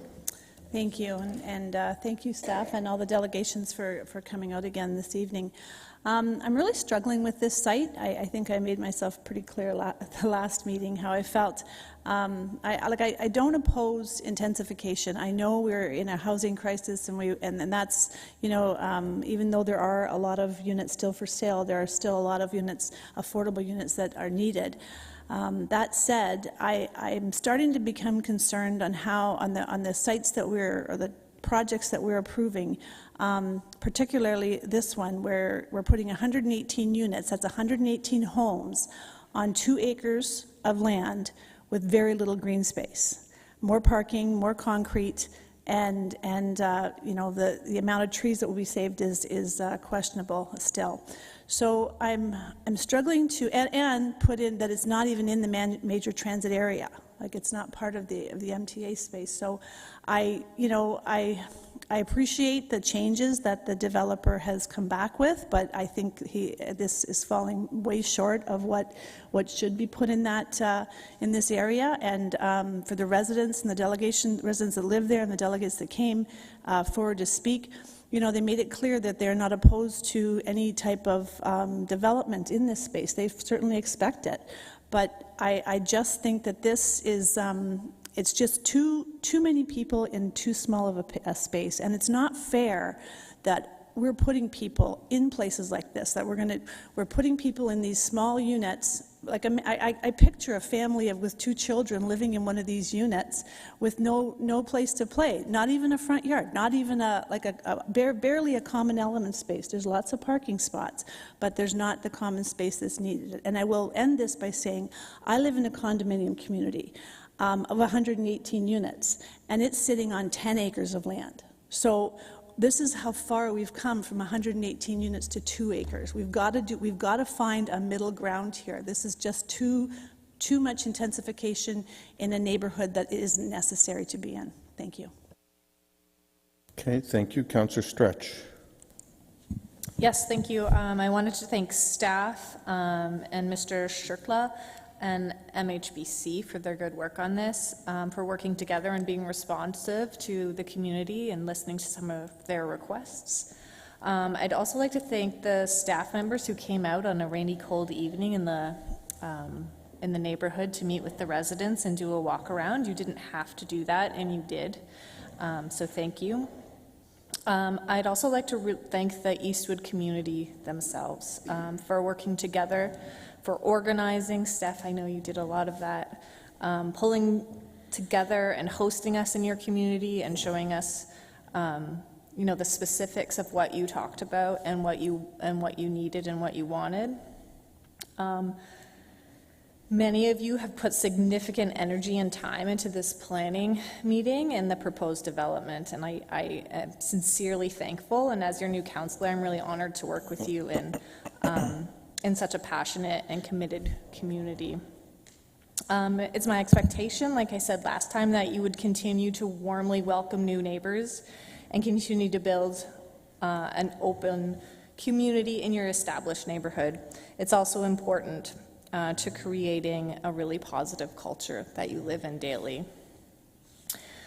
We've heard and from the representative about some of the things that were met. I know you were asking for more parking, which hasn't been given, but you know, looking at the plan, it would come at the cost of trees. And so I feel okay about where that has landed. The loss of 136 Brentwood is significant, and I really would have liked to have seen a more creative solution on how that could be done. I know the grading is a big issue for that space. The fence, thanks for your attempt at trying to keep the brick wall, and thank you for your commitment to the wooden fence.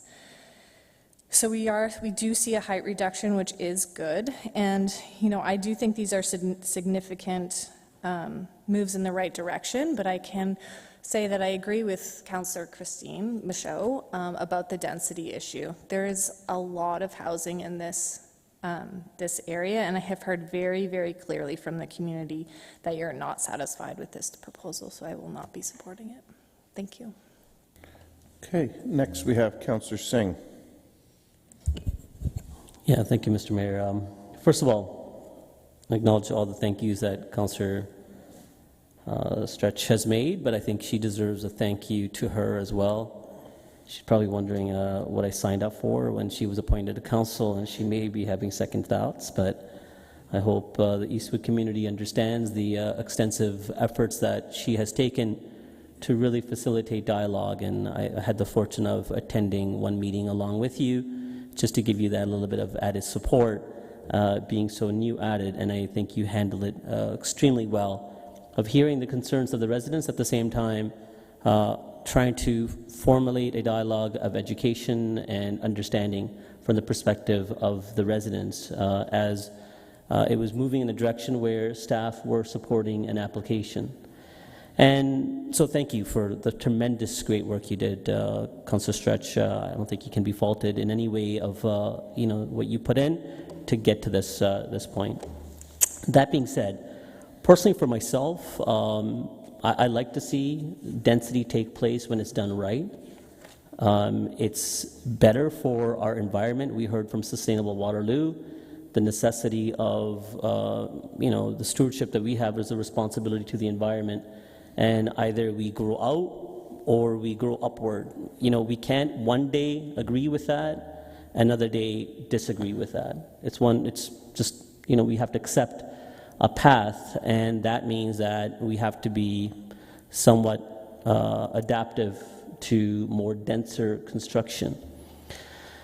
Again, as I say that, I say it with a caveat. I would have preferred if the developer had perhaps reduced some number of units as a concession, or the very least, if they wanted to keep the same number of units, had provided some affordable housing units. I don't think it takes a lot when you're trying to build a very equitable and you know, a community more so than just a development. And I think when you have affordable housing units or mixed housing of all demographics, I think that that shows care and respect for the community.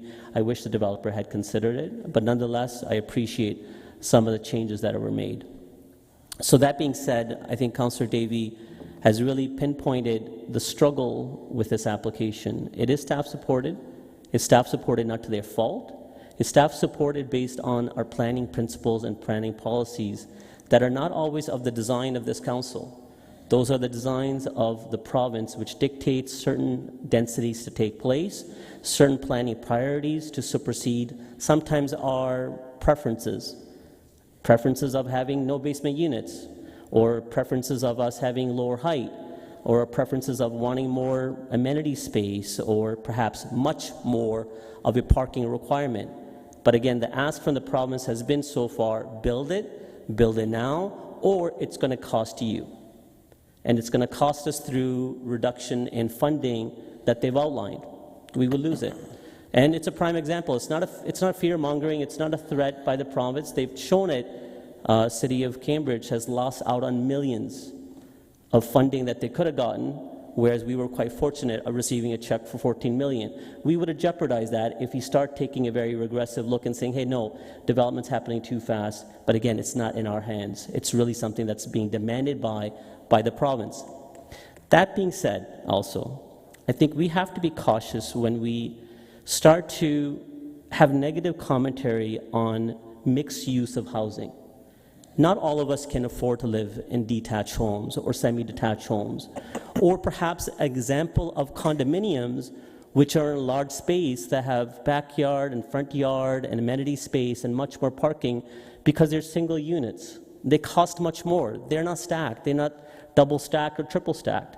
And we can't fault people that want to live in that type of housing, because guess what? They can't afford a $800,000 home. Their only choice is maybe $300,000 or $400,000. And so we do need a cross-section of housing in most neighborhoods. That may not be appealing because it's different than what we're used to in the neighborhoods that we live, but that's the reality of today, because again, there are a lot of households that just can't afford that high level of housing that's gotten right now. Or more importantly, a lot of young people where their pathway to home ownership is next to impossible if they have to buy something that's $1 million plus. So it is our responsibility to make sure we have a cross-section of housing options. So looking at all that, and again, outlining, this is really more so out of our hand, and again, it's supported by staff. It's supported by staff because of the provincial policies. This is something, again, if you were to turn it down, we would lose at the OLT, and we would lose at the OLT at the cost to our taxpayers, and we would lose out a lot of the changes that have been made at this point. So in that... Okay, excuse me, ma'am. I'd be supporting Order, the application. Thank you. Councillors, thank you. I just want to remind delegations, please, I understand there's passion in the room on this issue, but this is now Council's time to have an opportunity to debate the issue, and there's obviously a range of views around the Council horseshoe on this issue as well. Councillor Deneau, you're up next. Thank you, Mr. Mayor, and I wanted to again express my thank you to the Eastwood community, for coming together with your with asking for considerations, for asking for changes.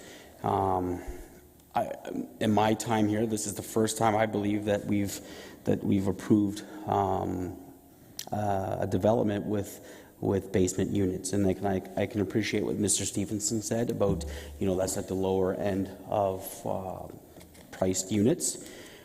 I don't like it. I've lived in a basement apartment myself, and you're still underground. Regardless of what the grade is, you're still underground. And so I would have preferred to see the elimination of the basement unit, and that would have probably brought the whole development down a little bit. It didn't happen. And so this is why I'm not a planner. Our staff give us the best advice, and we may disagree with what they say, but at the end of the day, their advice is based on best practice and what is legislated to us and what is set out as far as development policies and procedures. And just to reiterate again, that we would probably lose at an OLT. 97% of appeals are in the developer's favor. And so we have a job to represent the whole city with money.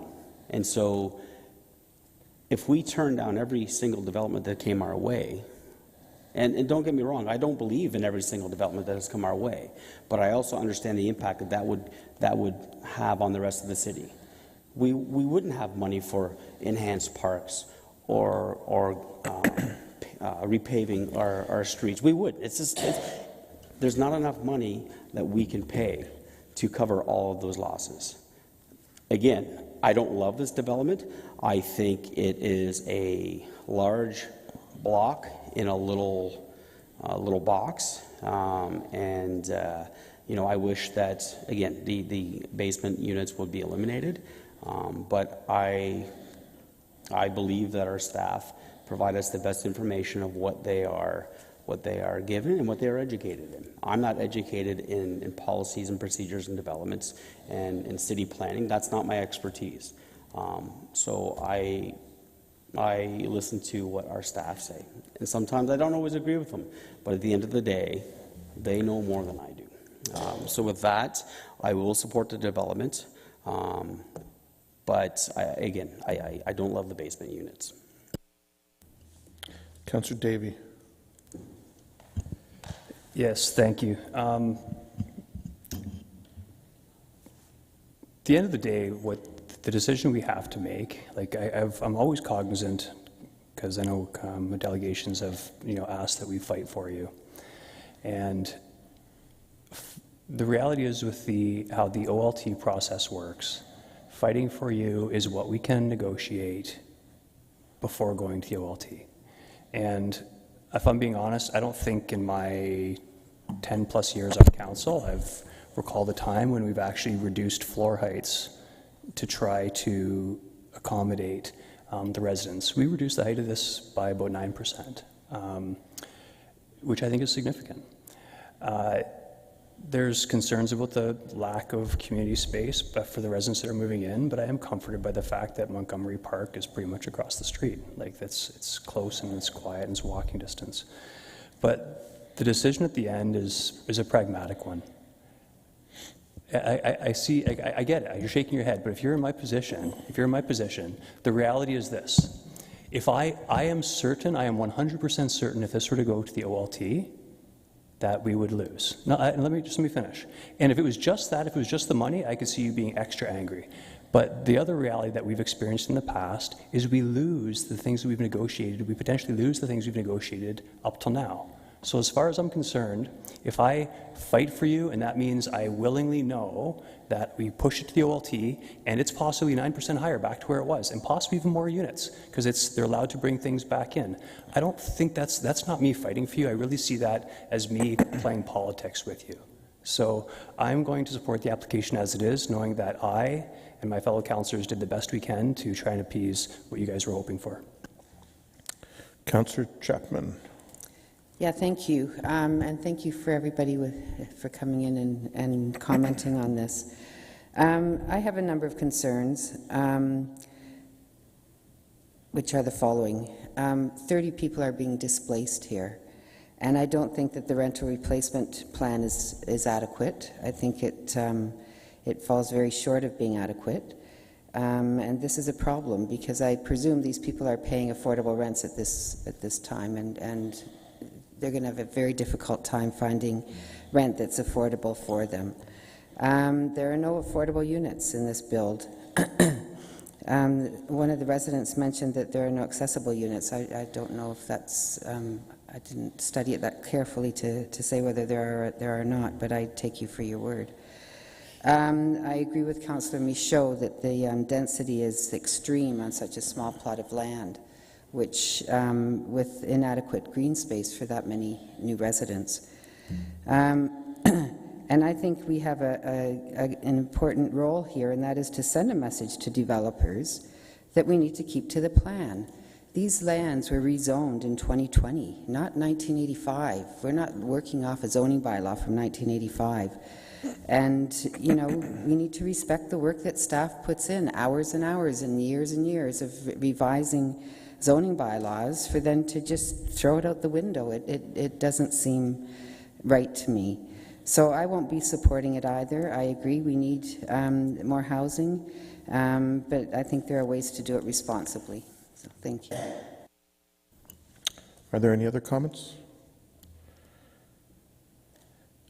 Okay, if not, I'll just be making some briefly, and I too want to thank everyone who has been part of this process since the beginning, who have participated in the public meetings, engaged through the council process, and have continuously worked with the ward councillor and staff in terms of getting this report to this point.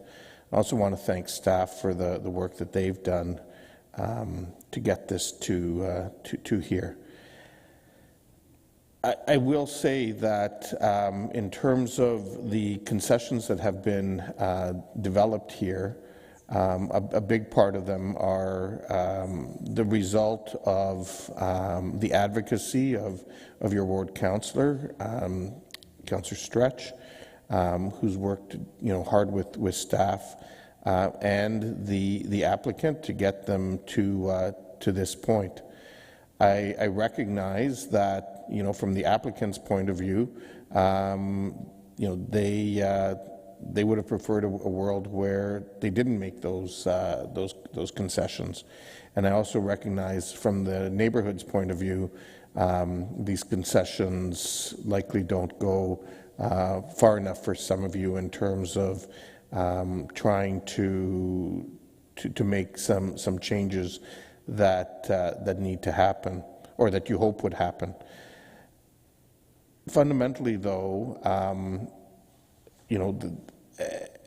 as a member of council, I need to consider the reports that are before us, the professional advice from our planners and other officials, and look at, in principle, does it meet those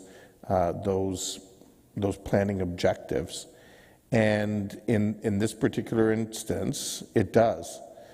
And furthermore, as has been pointed out, we've also been successful to get changes to reflect some of the concerns from the original report to the one that's in front of us this evening that address many of those issues and concerns. And fundamentally, if this project wasn't successful, what would concern me is that it would go to the OLT, and while I'm not afraid of that in and of itself, what I would be more concerned about is losing many of those concessions that have been achieved. And I've seen before where that in fact has happened, and I think that would actually be a negative and a loss in terms of this particular site. This was a unique site in our community. There's no question about it. But I think, the reality was that unless there was a single owner that looked to move in and continue the living arrangements of the original owner, we all, I think, had to expect that it would likely get redeveloped, and that's the decision that we're grappling with here this evening.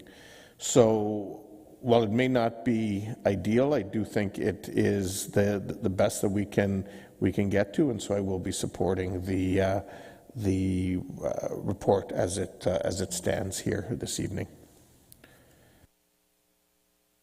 Okay, a recorded vote has been requested.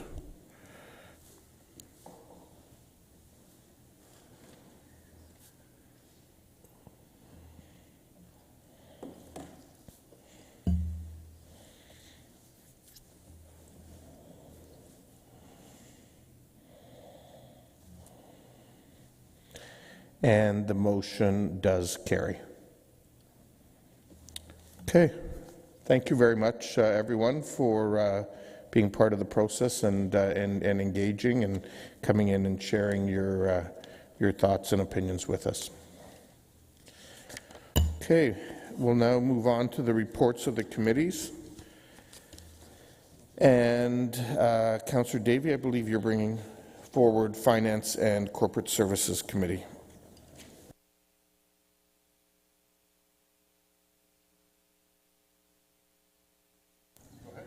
Yes, thank you. It's moved by myself and seconded by Councillor Johnston that I believe it's 5 items from Finance and Corporate Services Committee be adopted. Okay. Okay, excuse me, sir. Sir.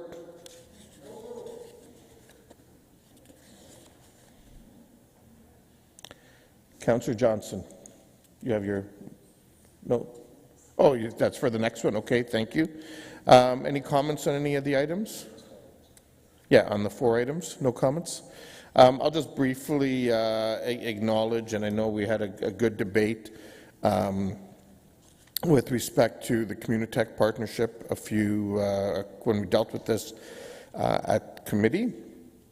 But I think it does merit just further recognition that the city has had a long-standing partnership with Communitech in terms of our economic development strategy. Certainly, Communitech has been a key partner with us over the years since they first came downtown into the Tannery building. The interrelationship between themselves, the University of Waterloo with UW Velocity, and other partners, and of course the City of Kitchener's unique presence added in terms of our Civic Innovation Lab at Communitech. And so these investments is part of our ongoing work as it relates to Make It Kitchener 2.0 and our efforts to continue to see particularly the startup and scale-up ecosystem continue to grow and thrive. So with that, all those in favor? Any opposed? That's carried. Councillor Johnson, Community and Infrastructure Services. Thank you, Mr. Mayor. It has been moved by myself and seconded by Councillor Deneau that the report of the Community and Infrastructure Services Committee dated April 22nd, 2024, listed as items 7.2.a to 7.2.e on the agenda at this date be adopted. Okay, I will deal with item C first, which is the not-for-profit affordable rental and co-op housing incentive, as we do have a conflict in it. And I will, in doing so, tonight we're dealing with items 4 and 5, or out of 7 in terms of our Housing Accelerator Fund application. And as we heard from a number of delegations last week, this funding is going to be critical for them to be able to move forward with some of their affordable housing projects, including co-ops as a possibility. So just want to thank and acknowledge staff for the work they've been doing in this space. So it has been moved and seconded. 7.2.c first. All those in favor? Opposed? That's carried unanimously with the noted conflict. And then the balance of the report. All those in favor? Opposed? That too is carried. Moving on to planning and strategic initiatives. Councillor Singh. Go ahead. Thank you, Mr. Mayor. Items arising from the Planning and Strategic Initiatives Committee are moved by myself and seconded by Councillor Chapman. Councillor Davey. Yes, I'd like to vote on item 7.3.c separately, please. That's Laurentian Drive? Okay, thank you. So I'll deal with C first then. All those in favor? Opposed? That's carried. And then I'll deal with the balance of the report. All those in favor? Opposed? That's carried. We've dealt with the item of unfinished business. Is there any new business? There being none, Councillor Michaud. This is new. It's a comment. Is this the time to make comments, or do I do that later? Well, Sorry. comments on. I just wanted to make a comment about our contact care center, but I could do it later. Why don't? Sure, do it under new business. Okay, go ahead. I don't know if it was. Oh, sorry about that. Yeah, that's fine. I've had such great experience from our contact care center, and speaking to them every time you call, and residents have commented to me as well. So I just want to commend the team of individuals that answer the calls, day in and day out, and take complaints and get the questions or the concerns to the correct departments, and things get done. So I really want to extend my appreciation to them. Thanks. Wonderful. I see some smiling staff over there. I'm sure that will get conveyed accordingly. There's no mayoral business and updates, questions and answers. Bylaws. Madam Clerk, are there any additional bylaws? Through the chair, there are a number of late starter bylaws that were listed on the agenda with respect to 15 Laurentian Drive and OPA ZBA, and the bylaws as amended this evening for 161 Jackson and 136 Brentwood Avenue, as well as bylaws related to Committee of the Whole reports. Okay, thank you. On the bylaws, Councillor Chapman? Yeah, can we vote on the Jackson Street one separately? You can vote for the bylaw separately. I guess I would suggest to you that bylaws are typically a process piece that simply implements the decision of council, but we can deal with. Are you asking for Jackson Ave to be dealt with separately? Yeah. Okay. So I will deal with Jackson Ave bylaw first. Those in favor? Opposed? That's carried. And the balance of the bylaws, sorry, I didn't actually take a mover on the bylaws. My mistake. Councillor Davey and seconded by Councillor Deneau. Thank you. So now I'll deal with the balance of the bylaws. Moved by Councillor O'Dooney, seconded by Councillor Michaud. All those in favor? Opposed? That's carried.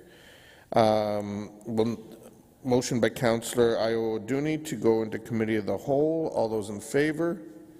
Opposed? That's carried. Councillor O'Dooney, over to you. If you can turn on your mic. Yes. Thank you, Mr. Mayor. Can I get a mover for all the administrative reports as well as the matters arising from in camera on the 8th of April 2024? Okay, moved by Mayor Urbanovic. Do we have any questions? Councillor Singh. Yeah, my apologies, Mr. Mayor. I missed my note on this one, but item number 12.1.d for the part lot control exemption.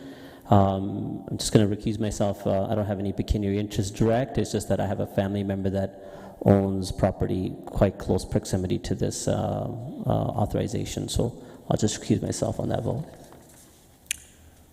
Okay. So, Councillor O'Dooney, you'll need to deal with that one separately, and the and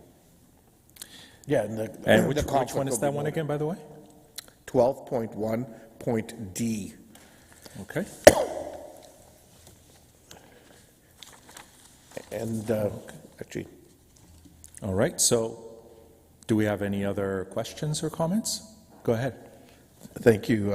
I just briefly want to comment on item 13.1.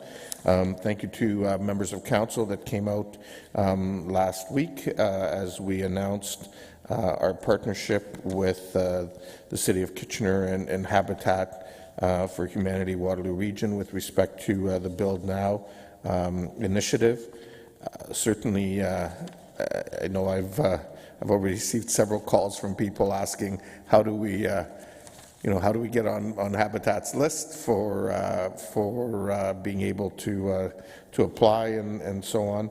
I think this was a significant step and really was a nice alignment between the commitments that City Council has made previously with our Housing for All strategy and our economic development, Make It Kitchener 2.0 strategy around affordable housing, and blending that with the work of the federal government and the Housing Accelerator Fund funding. So this will no doubt be the one of many pieces of work, and I guess consistent with what I said earlier, it'll be item number 5 of 7 in terms of our Housing Accelerator Fund work. And I just want to publicly acknowledge our planning department in that regard.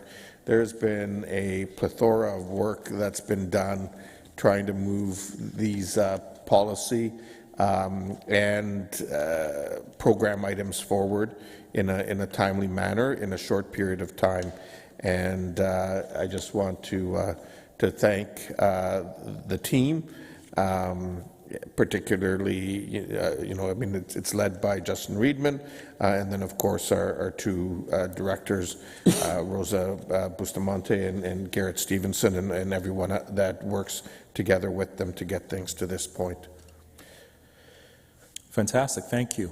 Any other questions or comments?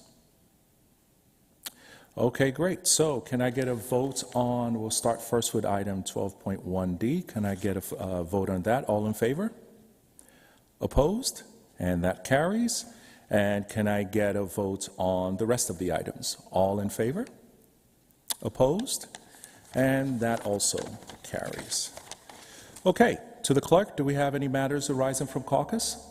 Through the chair, there are 2 items arising from caucus today. They are on the screen. Okay, thank you very much. Give everyone a quick minute to go through that. Can I get a mover for the resolution on the screen? Okay, moved by Councillor Johnson, seconded by, do I need a seconder? No, I don't need a seconder. Okay, great. All those in favor? Opposed? And that carries. Can I get a mover for the second item that is currently on your screen now? All right, moved by Councillor Deneau. All those in favor? Opposed? And that is also carried. Can I get a mover for the committee to rise and report? Okay, as moved by Mayor Barry Vabanovic. I think I hand it over to you. No, go all in favor. Oh, I have to go through that script. Okay, never mind then. All in favor? All those in favor? Opposed? Okay, that carries. Councillor O'Dooney, if you can bring forward the motion coming out of Committee of the Whole. It has been moved by myself and seconded by Councillor Stretch that the proceedings and the recorded pecuniary interest and conflicts taken in the meeting of the Committee of the Whole held this date as attached hereto and forming part of these minutes be and the same are hereby adopted and confirmed. Thank you. All those in favor? Opposed? That's carried. Third reading of the bylaws with additional bylaws. Councillor Chapman, do you want me to separate it out again, or no? Okay. All those. Motion moved by Councillor Johnson. All those in favor? Opposed? That's carried. Motion to adjourn. Councillor Deneau, seconded by Councillor Chapman. All those in favor? Opposed? That's carried. Thank you very much, everyone. Diane.